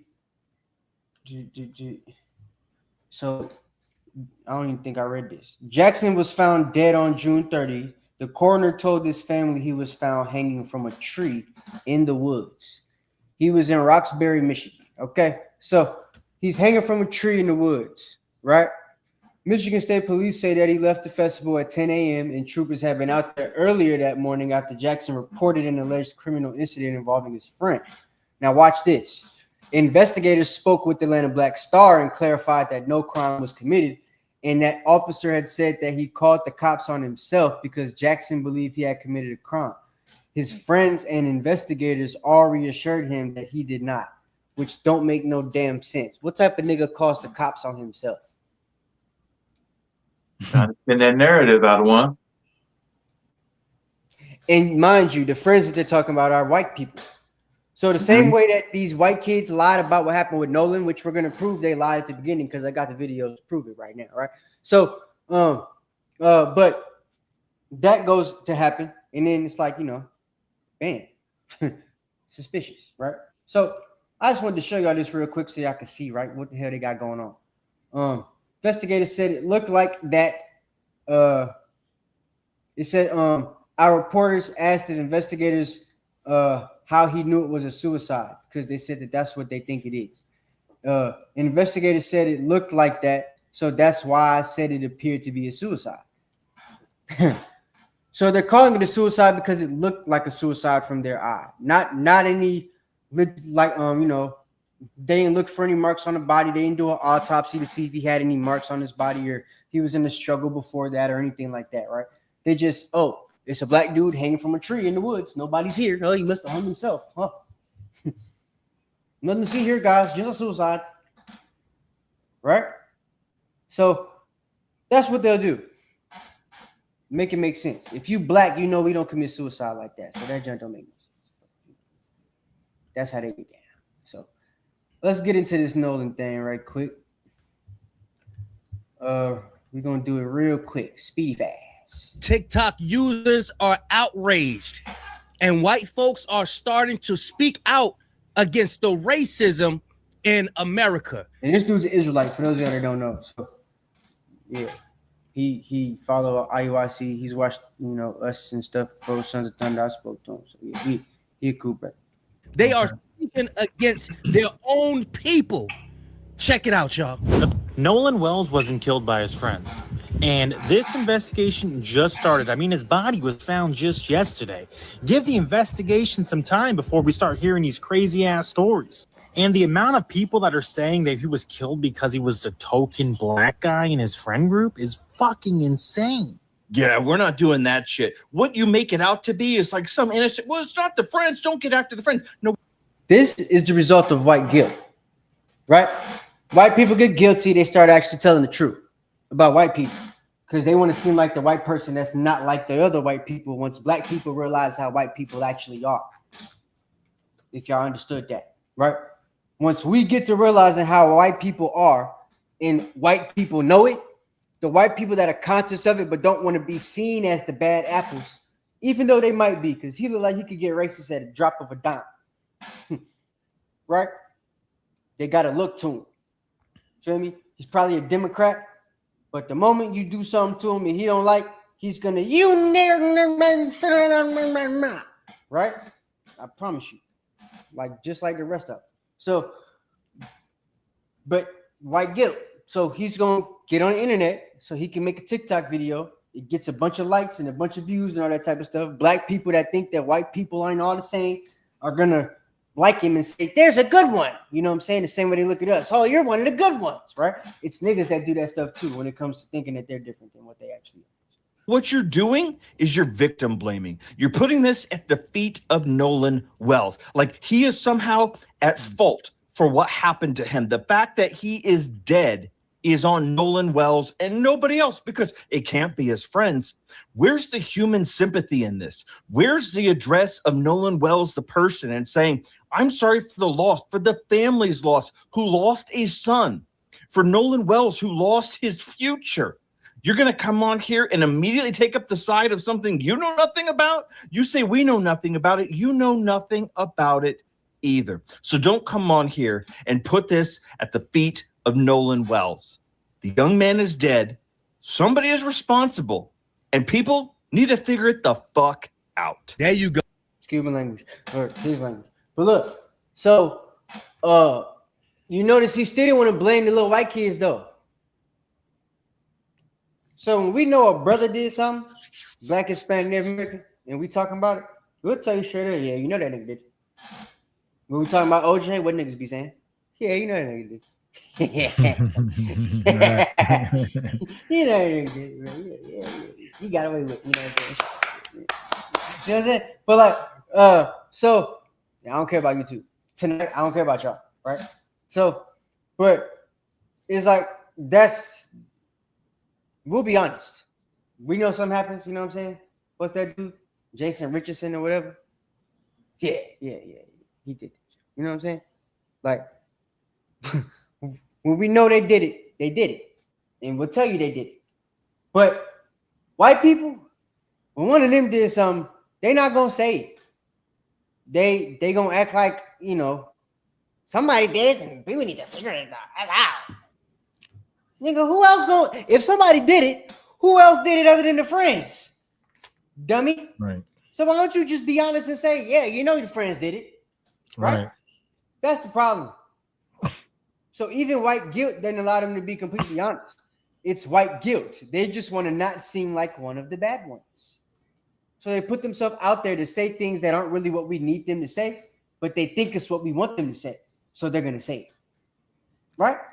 And only the dumb niggas are the ones that catch on to it and be like, oh, yeah, he's one of the good guys. Then he realized he didn't want to say who actually did it. It's only one explanation to what the hell happened. Either he drowned, which we know he didn't because he was at a pool party the next day where nobody drowned. They say that he didn't drown. He was out the pool coughing up blood. So if he died from injuries that made him cough up blood. It had nothing to do with whatever you talking about, right? So, you know, that's Nolan. Check it out. I'm going to play a little bit more. No, because we're not going to sit up here and we're not even paying attention to them people right there. Why are we automatically assuming that Nolan's friends are the ones that took part in his death? Why don't we point the finger when it's a young white man? And why do we automatically point the finger when it's not a young white man? You know why we're doing that? People that look like me, it's because that's what we do. When it is. It's white guilt, bruh. It's white guilt that's making them say things like that. But I want you to listen. She sound like she going down the right path right now, right? And she gonna go, because she not gonna really be all the way honest, right? She gonna get back on the road, but she gonna swerve off a little bit. She not really gonna say what we want her to say, right? And she's gonna be like, I said enough, so that'll be okay. People that look like me, because this is what we do. That's gonna be the worst she said this whole video. That right there, watch. Someone's black son, husband, brother, we often say, well, what did he do? But if it's a white boy like Austin Metcalf, we immediately know what happened. You know, and the reason she don't feel bad about talking about Metcalf after Metcalf, because we ain't never seen her when the Metcalf thing was going on, right? Right. If she could get famous now, she could have got famous then. So we ain't never see her get famous talking about Metcalf being the one at fault in that situation, right? But after Carmelo's already sentenced and locked up, head shaved, put away, now she don't got a problem talking about it, right? Including it in the same type of situation where white people done wrong. So it's like this is the type of stuff they do. Johnny and Sally come latelys. It's always been them. Right? The UFC fighting event at the White House is literally so much symbolism as to where we're at as a country. Mhm. And here we are 250 years later, and we have white supremacist groups marching on the steps of the Capitol. And the most corrupt president in history posting racist tropes. And we're So it's a damn political thing. Right? She brought up two niggas to make a political statement. Yep. It always go back to some agenda that they had. White guilt, political statement. They trying to... we're watching racist slurs across social media, and we're assuming the worst about that black lady on the train.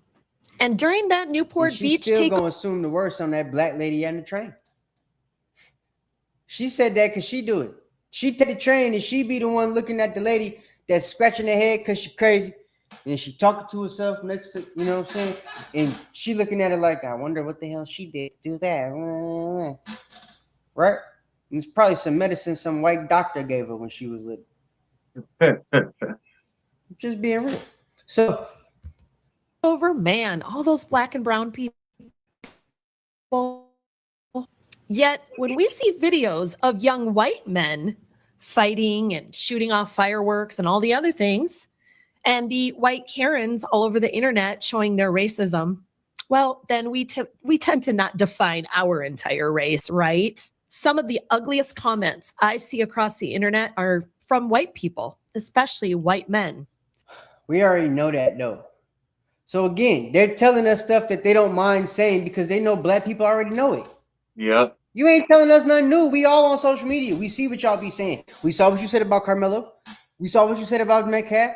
We see what you say when y'all kill a nigga and it's known that y'all killed the person and stuff like that. We see what you were saying about Trayvon Martin and Michael Brown and George Floyd, especially. God damn, y'all killed that brother.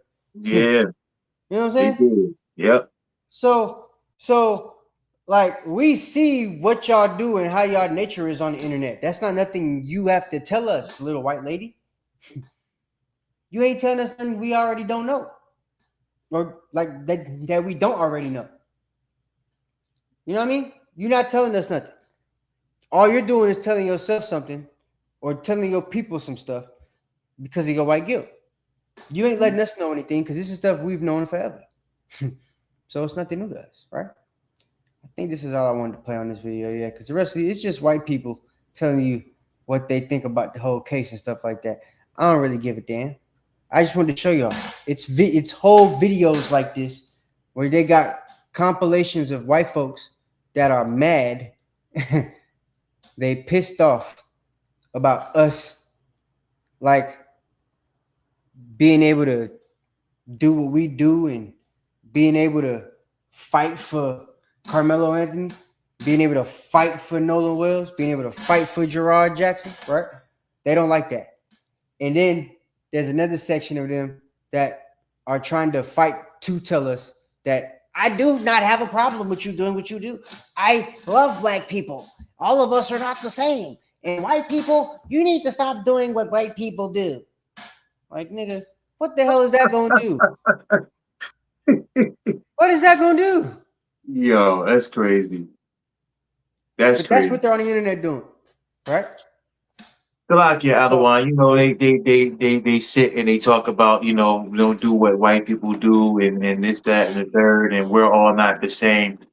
I believe it was Muhammad Ali that made this analogy. He stated that if he's walking down the street or whatever, and there's a bunch of snakes coming down the street or whatnot, is he going to kind of reach his hand out there to see which ones are venomous and which ones are not?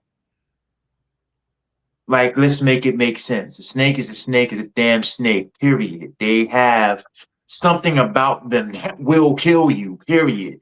So, no, I'm not going to sit here and put my hand in a barrel full of snakes or anything like that. People are going to be who they are, and this is their nature. They seek you out to kill you just for the fun of it. You know what I'm saying? The Bible speaks, never trust thine enemy. and they are your enemy, naturally born enemies. You know what I'm saying? So no, there's no reason for me to trust them. I yield that one. Don't believe us? Listen to a judge. Plus News, I'm John Alba. Following the latest surrounding the mysterious death of Nolan Wells, a black teen in Mississippi whose body would be found washed ashore after his friends allegedly would leave him on a remote island, a former Mississippi judge is now speaking up and highlighting some key issues he sees with the case. According to former judge, now attorney Carlos Moore, who served in a municipal court in Mississippi for a little over 6 years, someone should have been arrested by now for several different reasons. Moore, who would end up being pushed from the bench after previously speaking out against racial discrimination on a social media. Y'all catch that? He was a Mississippi municipal court judge that was pushed from the bench in Mississippi for speaking out on racial shit that was happening in Mississippi. He's a judge. Because he said something that somebody else got wrong that was racial on social media as a judge, rap. Now he lives in Atlanta. And he's an attorney, right? So, but listen to what he says, because, you know, if anybody knows how to get down over there, it's going to be him. So he's going to tell you what it is, right? While serving as a judge, would take to his Facebook page on Friday night for over 30 minutes to air out questionable behavior he sees with how local officials are handling the case from the inside.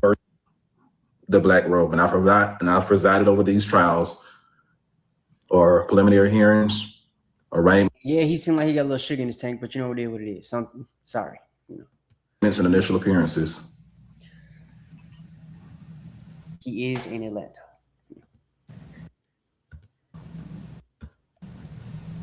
Let's get started. So what do we know? We know after watching the parents' interview and reviewing tons of footage from social media, recounting interviews, the statements of alleged witnesses that were on Horn Island, we know that Nolan Wells went to spend the night on July the 3rd with his so-called friends. And he went with those so-called friends to— Notice this is the only man of any stature from Mississippi that has called these people so-called friends. Everybody else, especially all the white reporters, whether it's national reporters or reporters on YouTube or anything, are just calling these people friends. It's only black people standing up saying so-called friends. And it's never the black person on the internet, except for them coons on Good Morning America that are saying stuff, right? Michael Strahan and the black lady that looked like a basketball player, right? I don't know her name, Gail or something, right? But so yeah, that lady and Michael. So them two coonaroons, buffoons, they are the only two like niggas that talk about the stuff on a daily basis, and they're never going to be able to say what they need to say because it's Good Morning America. They just black on there for a reason. They trying to get more of us to watch it. That's all. Put Michael and whatever her name is on there. Right? So, but that's the thing. I just wanted to point that out because he gonna tell you, you know, they're not really his friends based on things they did. Horn Island on a boat on July the 4th. We know that out of the 4 people on that boat, 1 did not return home. That one person was Nolan Wells. And now we know that that's a damn lie, which I'm gonna prove it in a minute because he did return home. He was at a party on the 5th. So he stayed the night at whoever the hell place they was at, which is why they knew his keys was on the freaking Xbox and stuff because he moved them the night that he left to put them somewhere they wouldn't get lost and that they'd be separate from other people's keys so he could come back and get his car the next day, right? They made that known. The girl even knew that he put his keys on the Xbox because she the one that told the parents that that's where they would be at, right? The pops went over there to get the keys. The boy act like the boy who house it was, I think that's Evan, act like he ain't know, or nah, they had It was a whole nother kid who they parked their cars at. So it was like weird, bro. The cars was at one house. The boat was parked at another house. His friend Warren was supposed to be his best friend out of the white kids, and he lived somewhere else, and they was never at his house, apparently, allegedly. His mama's the judge that said something about stuff and tried to make it seem like she just deleted her stuff because they were getting death threats that she ain't never told us or showed us. When they asked her where the death threats at, she showed a screenshot of some text messages without a phone number or the messages under them. So you can't see who sent it. She might have sent that junk to herself and just screenshot it. Or told her husband, hey, send me some death threats. And then say, I won't post your name or the phone number. So it's like you just sending us messages. You know what I mean? To make it seem like something's happening to you. So yeah, that's the stuff that they're doing. That's what they got going on. The other 3 returned home as normal. And all 4 did. And said nothing to any member of law enforcement or to the Coast Guard until at least. Now, if the story about them coming home and him getting into a fight at the pool party, after the fight at the island, then it's like there's 2 fights in 2 days. 2 days, yep. And then they say the second fight, you get hit with a pole or some type of object at the pool party. So, yeah, I don't know. But, and then, like he just said, they never notified the police. So when he got hurt at the party, they never told nobody about it. Then allegedly they had to clean that boat out around 2-3 o'clock in the morning when one of Nolan's friends, or a car of Nolan's friends, drove by their house where everybody was supposed to be staying at, where the boat was at Evan's house. And they see the white kids, all of them but Nolan, cleaning out the boat on the 5th, right? The night after the pool party. 11 p.m. at night on July the 4th. What the hell? It wouldn't pause. But the night after the pool party, that's what the deal is, right? So, Nolan's supposed to be alive on the 5th, so he made it back home. And I'm going to show you all the video that proves that in a minute, because that's something they found out between last night and today. We know that at least one of the so-called friends was found with the phone of Nolan Wells.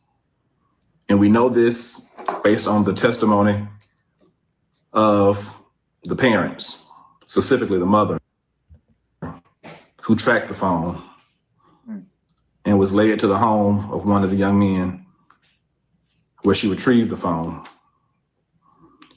We also know it was the mother's friend that retrieved the phone. The mother didn't go. She sent her friend there. Her friend was in contact with them. And when she got there, they didn't want to get the mom or the friend the phone. You know what I'm saying? They tried to make the parents go get it and stuff after they had agreed to let the friend get the phone up or go get the phone and all that type of stuff. Which was like their excuse because I guess they realized how to unlock it or whatever, and then they was able to, try to delete stuff. So, which we know they didn't get a chance to fully delete anything because now we seeing pictures pop up from Instagram and all that type of stuff that they didn't want nobody to see. That proved everybody made it back onto the shore on July 4th. And they had a party on July 5th, and Nolan was there. And the people that are now seeing this picture come out, some of these kids now all of a sudden they decided to talk because I guess they think they could get in trouble because they were documented at this party and they never said nothing about Nolan being there. So now some of them are starting to open their mouth. Yeah, Nolan was at the pool party.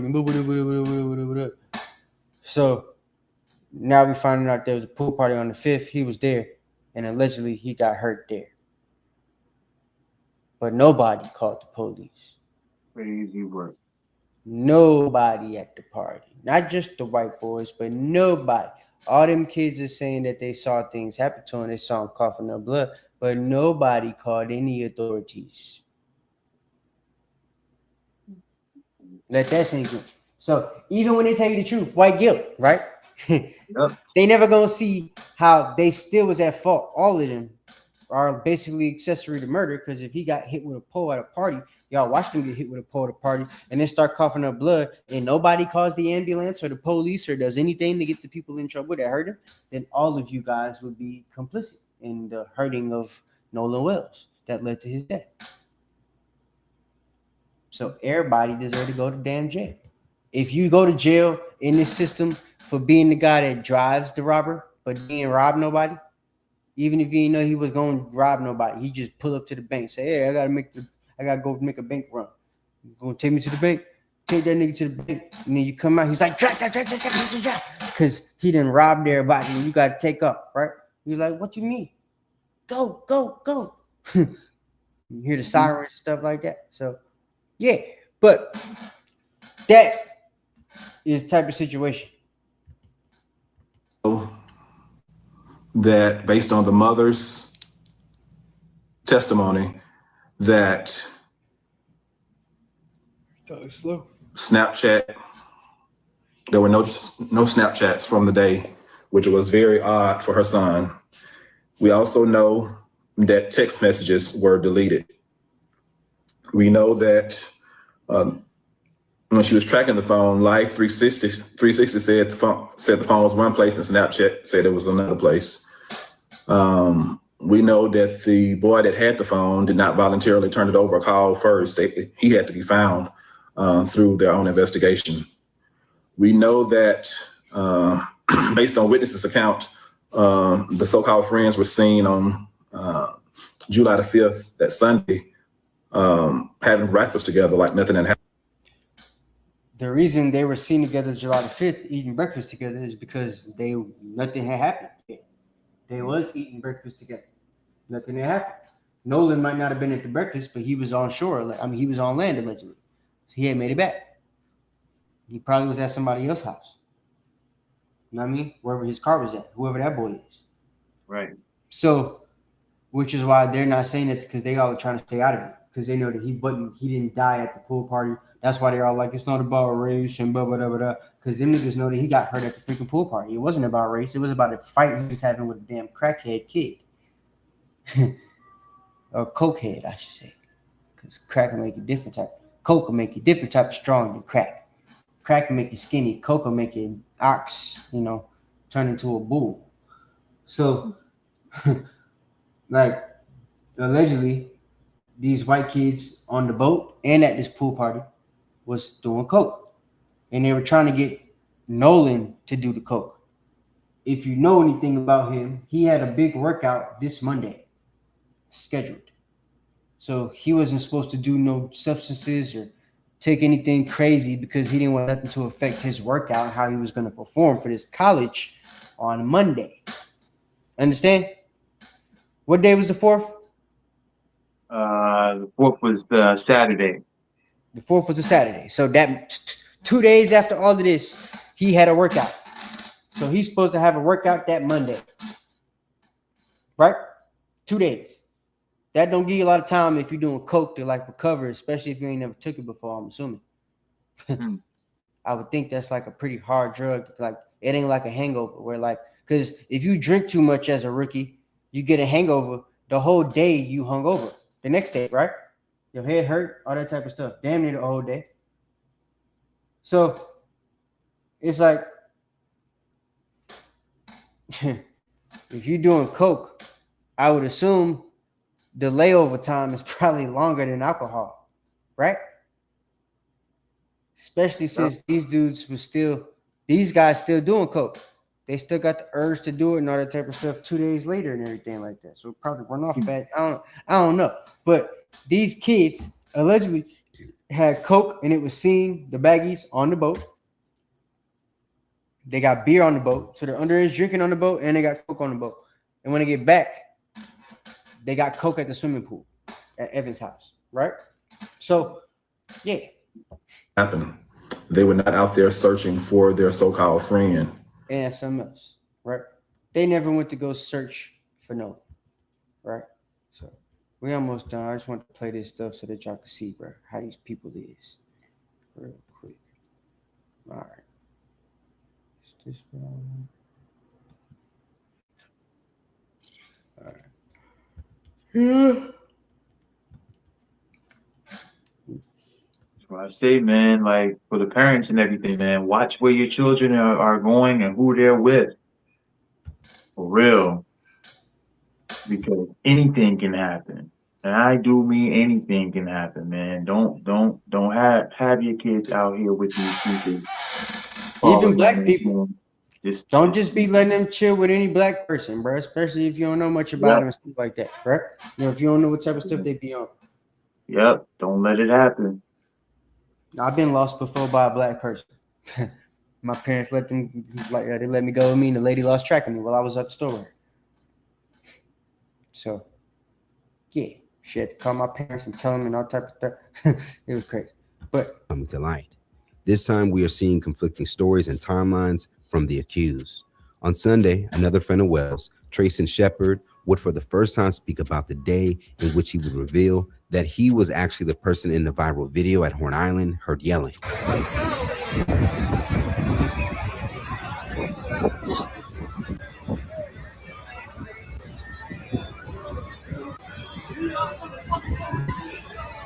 you see, so if you heard the first scream, that was the friend, and then he said, "You need to let me off the effing boat," right? He's talking to his uncle who has him on the boat because he just pulled him back on the boat because he got into a fight with this white kid over his, white kid trying to talk to his girl or something like that. So, he told the white boy mind his business. The white boy want to fight him and stuff. He beat the white boy behind. His uncle put him on the boat and tried to take off. And then he like, nah, screw that. I want to get back off the boat and whoop this dude behind some more. So he's like, he screams the F word. That's the first scream you hear. And then as the camera is panning, you see everybody on all the other boats is all looking in one direction. They're looking at this kid screaming. And he goes, let me off the MFing boat. That's what you hear. It's not give me my MFing phone. It's let me off the MFing boat. And he makes it clear that's not Nolan. That's him screaming. So this isn't a fight that Nolan had with the kids. But he said Nolan is in the water nearby. The camera just never catches him. So Nolan is also watching him scream at niggas. You understand? So when they say Nolan ends up going to the boat to go catch his friends and all that type of stuff, Nolan goes to a different boat that this dude wasn't on that had other black kids on it. And then the black kids end up telling him, yo, you finna go hang with these dudes? And da, da, da. He's like, yeah, it's only going to be to go to the island and this, that, and the third and blah, blah, blah, blah, blah. So then, because this is right outside the shore of the mainland, if you already know that. So, yeah, they basically get back on the island. They get back on the boat and they take off. So that's how he ends up going with the white boys in the first place. He had black folk around him. He gets on the white guys' boats and heads on over there, right? He rode in with them, so he decided to hop on their boat and go out with them as well. In a new interview, he was offered by his black friends to hop on their boat. He just, like his dad said, he was taught to stay with the group he came with, and that's what the hell he did, unfortunately. They let him come with a white group. Rolling Stone, Shepard would go on to admit that he wanted to fight someone after they would comment on he and his girlfriend arguing. I told him he needed to mind his own business. From the Rolling Stone article, it reads, Shepard says the exchange became heated and that he and the other man ended up getting into a physical altercation. Shepard's uncle, who had raised him like a father, told Shepard to get out of the water and onto his boat so they could head back home. Shepard complied. But once he got on the boat, he changed his mind and decided he wanted to go back. Shepard's friends had by that point begun defending him on shore. Around this time, another adult on a nearby boat started filming the video. My exact wording is, get me off this effing boat. I wanted to fight, and I feel like I hadn't had my fair share. Now, what makes Shepard's new admission interesting is that it looks to have exposed lies and inconsistencies with Nolan's friends, whom he traveled to the island with, saying that they last saw Nolan at 3 p.m. that day. If you can recall, the video that captured the aftermath of Shepard's confrontation would end up being captured at 4:01 p.m. You see, so the whole story they gave from the jump was a lie. Talk about lies, right? Nothing they said was true this whole time. Yep. Judge been corroborating. They say they documented it that the last time they saw him on 4th of July was 3 p.m. But 4 p.m., they're all in the water together watching their friend fight some white dude. You feel me? I've been This saying is it like before this. they all go out there to the island and and Nolan allegedly gets stuck on the freaking island by himself. This is before he meets the little white girl. Been saying the story never met. been lighting up. You feel? So Yeah. that was a lie. And the police done put it out there. The media has repeated it. All type of different stuff. And it was never true. They're going to feel stupid tomorrow when they got to change all their stories and stuff like that. PM. And in this interview with Rolling Stone, Shepard would confirm that Nolan was actually in the water out of view on camera at that time, as well. See? As noted that Nolan was at 4:01 p.m. And in this interview with Rolling Stone, Shepard would confirm that Nolan was actually in the water out of view on camera. In the water out of view on camera. So this brother was actually in the water while he's freaking screaming about the black kid. So he ain't dead. And he's around other people, meaning other people saw him too at this time. Y'all understand that? At that time, as well as noted in this new interview that he was around Nolan and friends at 3:30 p.m., meaning Nolan was still very much near everyone else, despite his friends reporting to police that they last saw him at 3 p.m. Now, from this Rolling Stone interview, Shepard's admission goes on to reveal. Shepard says that he's trying to see if this is Nolan. I don't know. the man in the video who people He looked tall, so compared to the other kid. think is Wells is too short to be his 6'2" friend. He says Wells is not shown in the video at all, that he was just out of frame hanging out in the water. Now, according to official reports and a statement made by one of the young man's stepmother, who happens to also be a judge, Ashley Cole, would state her stepson and friends would leave the island around 4:30 p.m. due to issues with their boat. In her statement, she would say, Warren was interviewed by the Jackson County Sheriff's Department and cooperated. A lot of says that's most likely a lie, because at 4 o'clock, everybody's still in the freaking water. So that means they didn't leave at no damn 4:30. Right. Because if they left him on an island to go talk to a girl, she didn't leave at 4:30. So, you know, somebody's lying. Fully. He saw Nolan last at around 3 p.m. on July 4th. They left around 4:30 p.m. when the boat was taken on water and they had an issue with the bilge pump. Nolan made a decision to stay on the island and return inland later with another group of friends. Now, what's interesting about this statement is that a leaked direct message from Warren's biological mother several days before to a Facebook user looks to contradict this statement by a stepmother. To note, Warren's biological mom's message would take place before Nolan's body was found, in which it. So the stepmama say one thing, she the judge. The biological mama has a deleted message that says he repeatedly asked Nolan to get on the boat at 5 when it was time to leave, but Nolan wanted to stay with the girl and their boat was parked next to his. So at 5 p.m., Nolan's talking to the white girl. 4 p.m., Nolan's homeboy is fighting the white boy. 4:30, no, they fight, right? So these are things that they lied about, and they tell everybody they leave at 3. You see? And they documented that to the police. The police know it was a lie and still haven't brought them back in for questioning or haven't locked them up for, what's it called when you lie to the police? Is that perjury or something like that? Yeah, perjury. They put you in holding. Yeah. Yep. Yeah. They ain't do that. But if it was one of us and we did that, you best believe they would have said assault on an officer.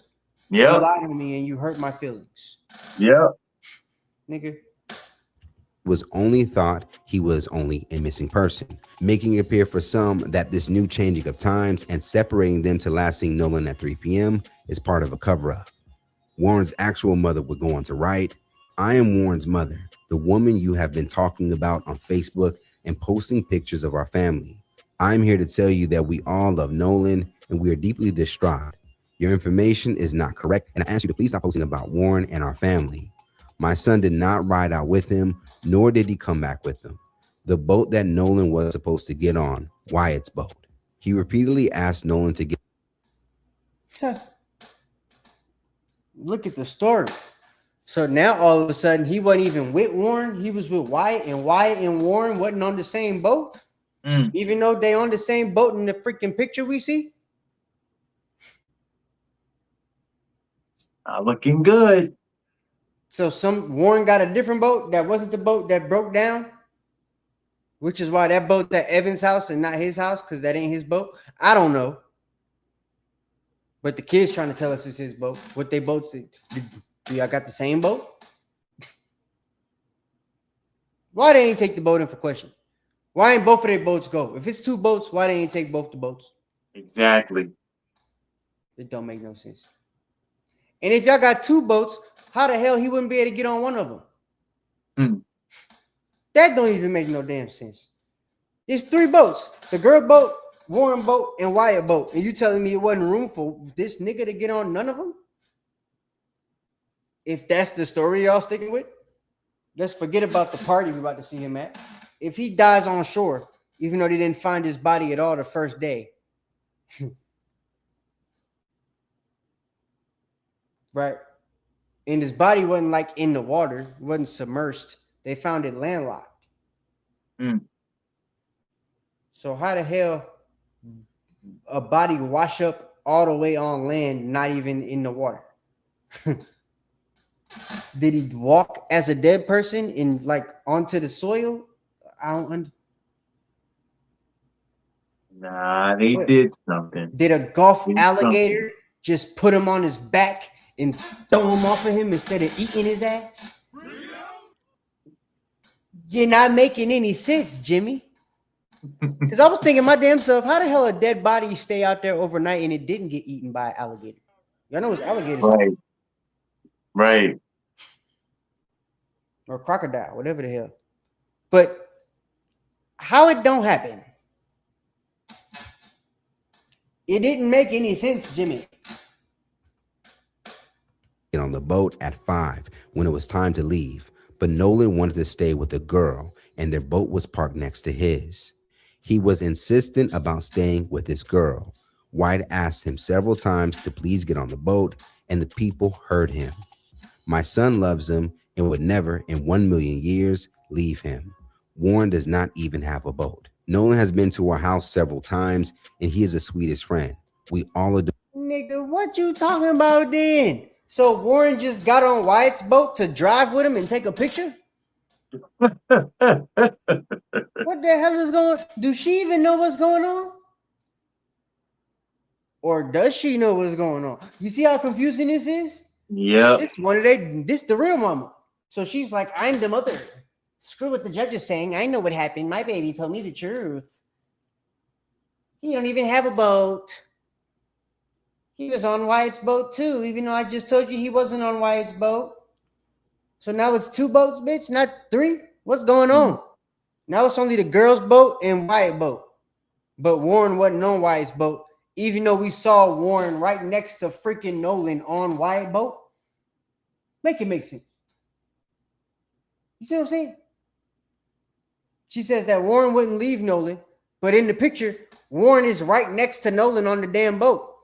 So that would mean he left Nolan because that's the boat that they on. They both on the same boat. Like, make it make sense. It don't. You can't. It's illegal. If you make it make sense, somebody gonna get in trouble. All right. Shit. Can't make it make sense. But that's really it, bro. Screw it. I was gonna say I got one more video I could play, but we don't really need to play that. So that's just holes in the story. Let me show y'all this part right here so y'all can see this. Hold your horses.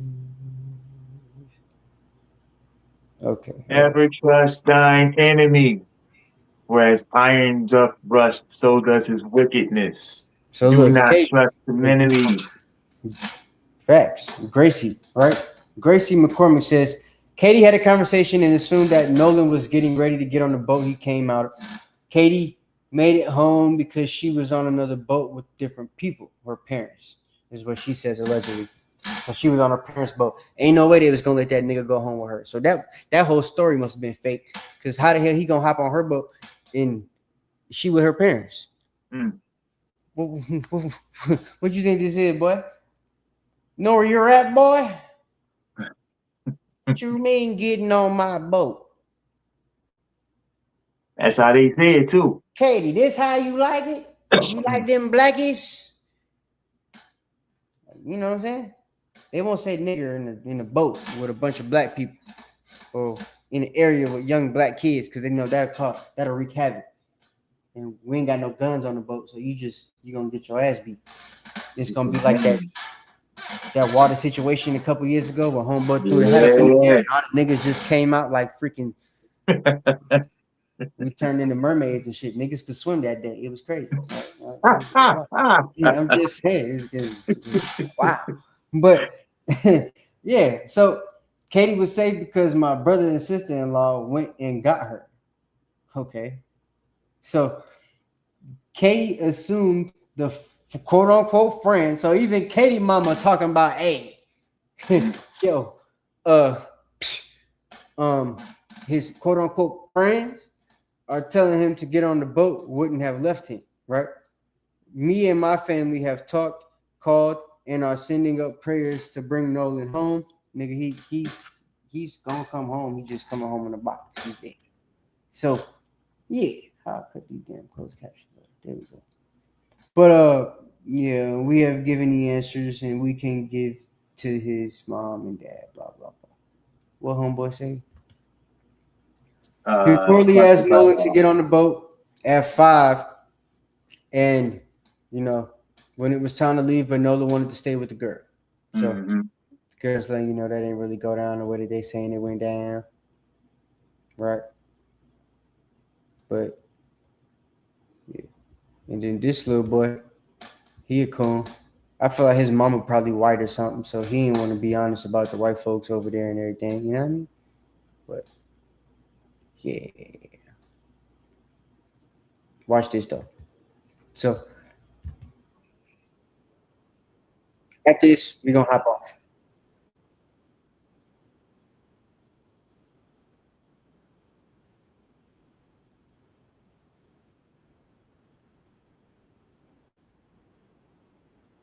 Yeah, and Steve David, definitely the case in regards to Daniel Irving. So they went and pretty much arrested a white boy for possibly being involved in the death of Daniel Irving. Matter of fact, I heard a little bit about it earlier this morning or whatnot, about what was going on. You know, they're seeking to do charges, but you know, they're gonna figure a way to try to lessen stuff. Hold up. I was wrong. According to this, the party didn't happen on July 5th. I heard that wrong. It happened on June 27th, so homeboy didn't come back. But then there's a freaking story. I gotta look this up. Now this junk is even more confused. Because somebody told a story about him getting hit at the pool party and coughing up blood. I don't know if that means he was weak, so he fucked. I don't know, bro. It's crazy. It's too many. It's too many stories. Too many stories, bro. Ain't nobody been locked up yet. All these damn stories going on. Right. It was a bunch of stories on the Carmelo Anthony case, and the nigga was still in jail. Every time a new story popped up, he still was locked up. You know what I mean? So that's what I want y'all to see. So y'all just got to be careful out here, man, when it comes to them. And yeah, things that we do when it comes to our people, we got to just show our kids that it's smarter to be around each other as opposed to, the other people. So that's all I got for y'all today, man. I know it's late, so I'm gonna let y'all go. See y'all next week. Shalom. All good. Shalom, shalom. Hey, man, remember Daniel 7:18. All right, just know that. Okay, we ain't even gonna read it. Just know that. All right. All right. Shalom. Shalom, Yashabah. This is not a test.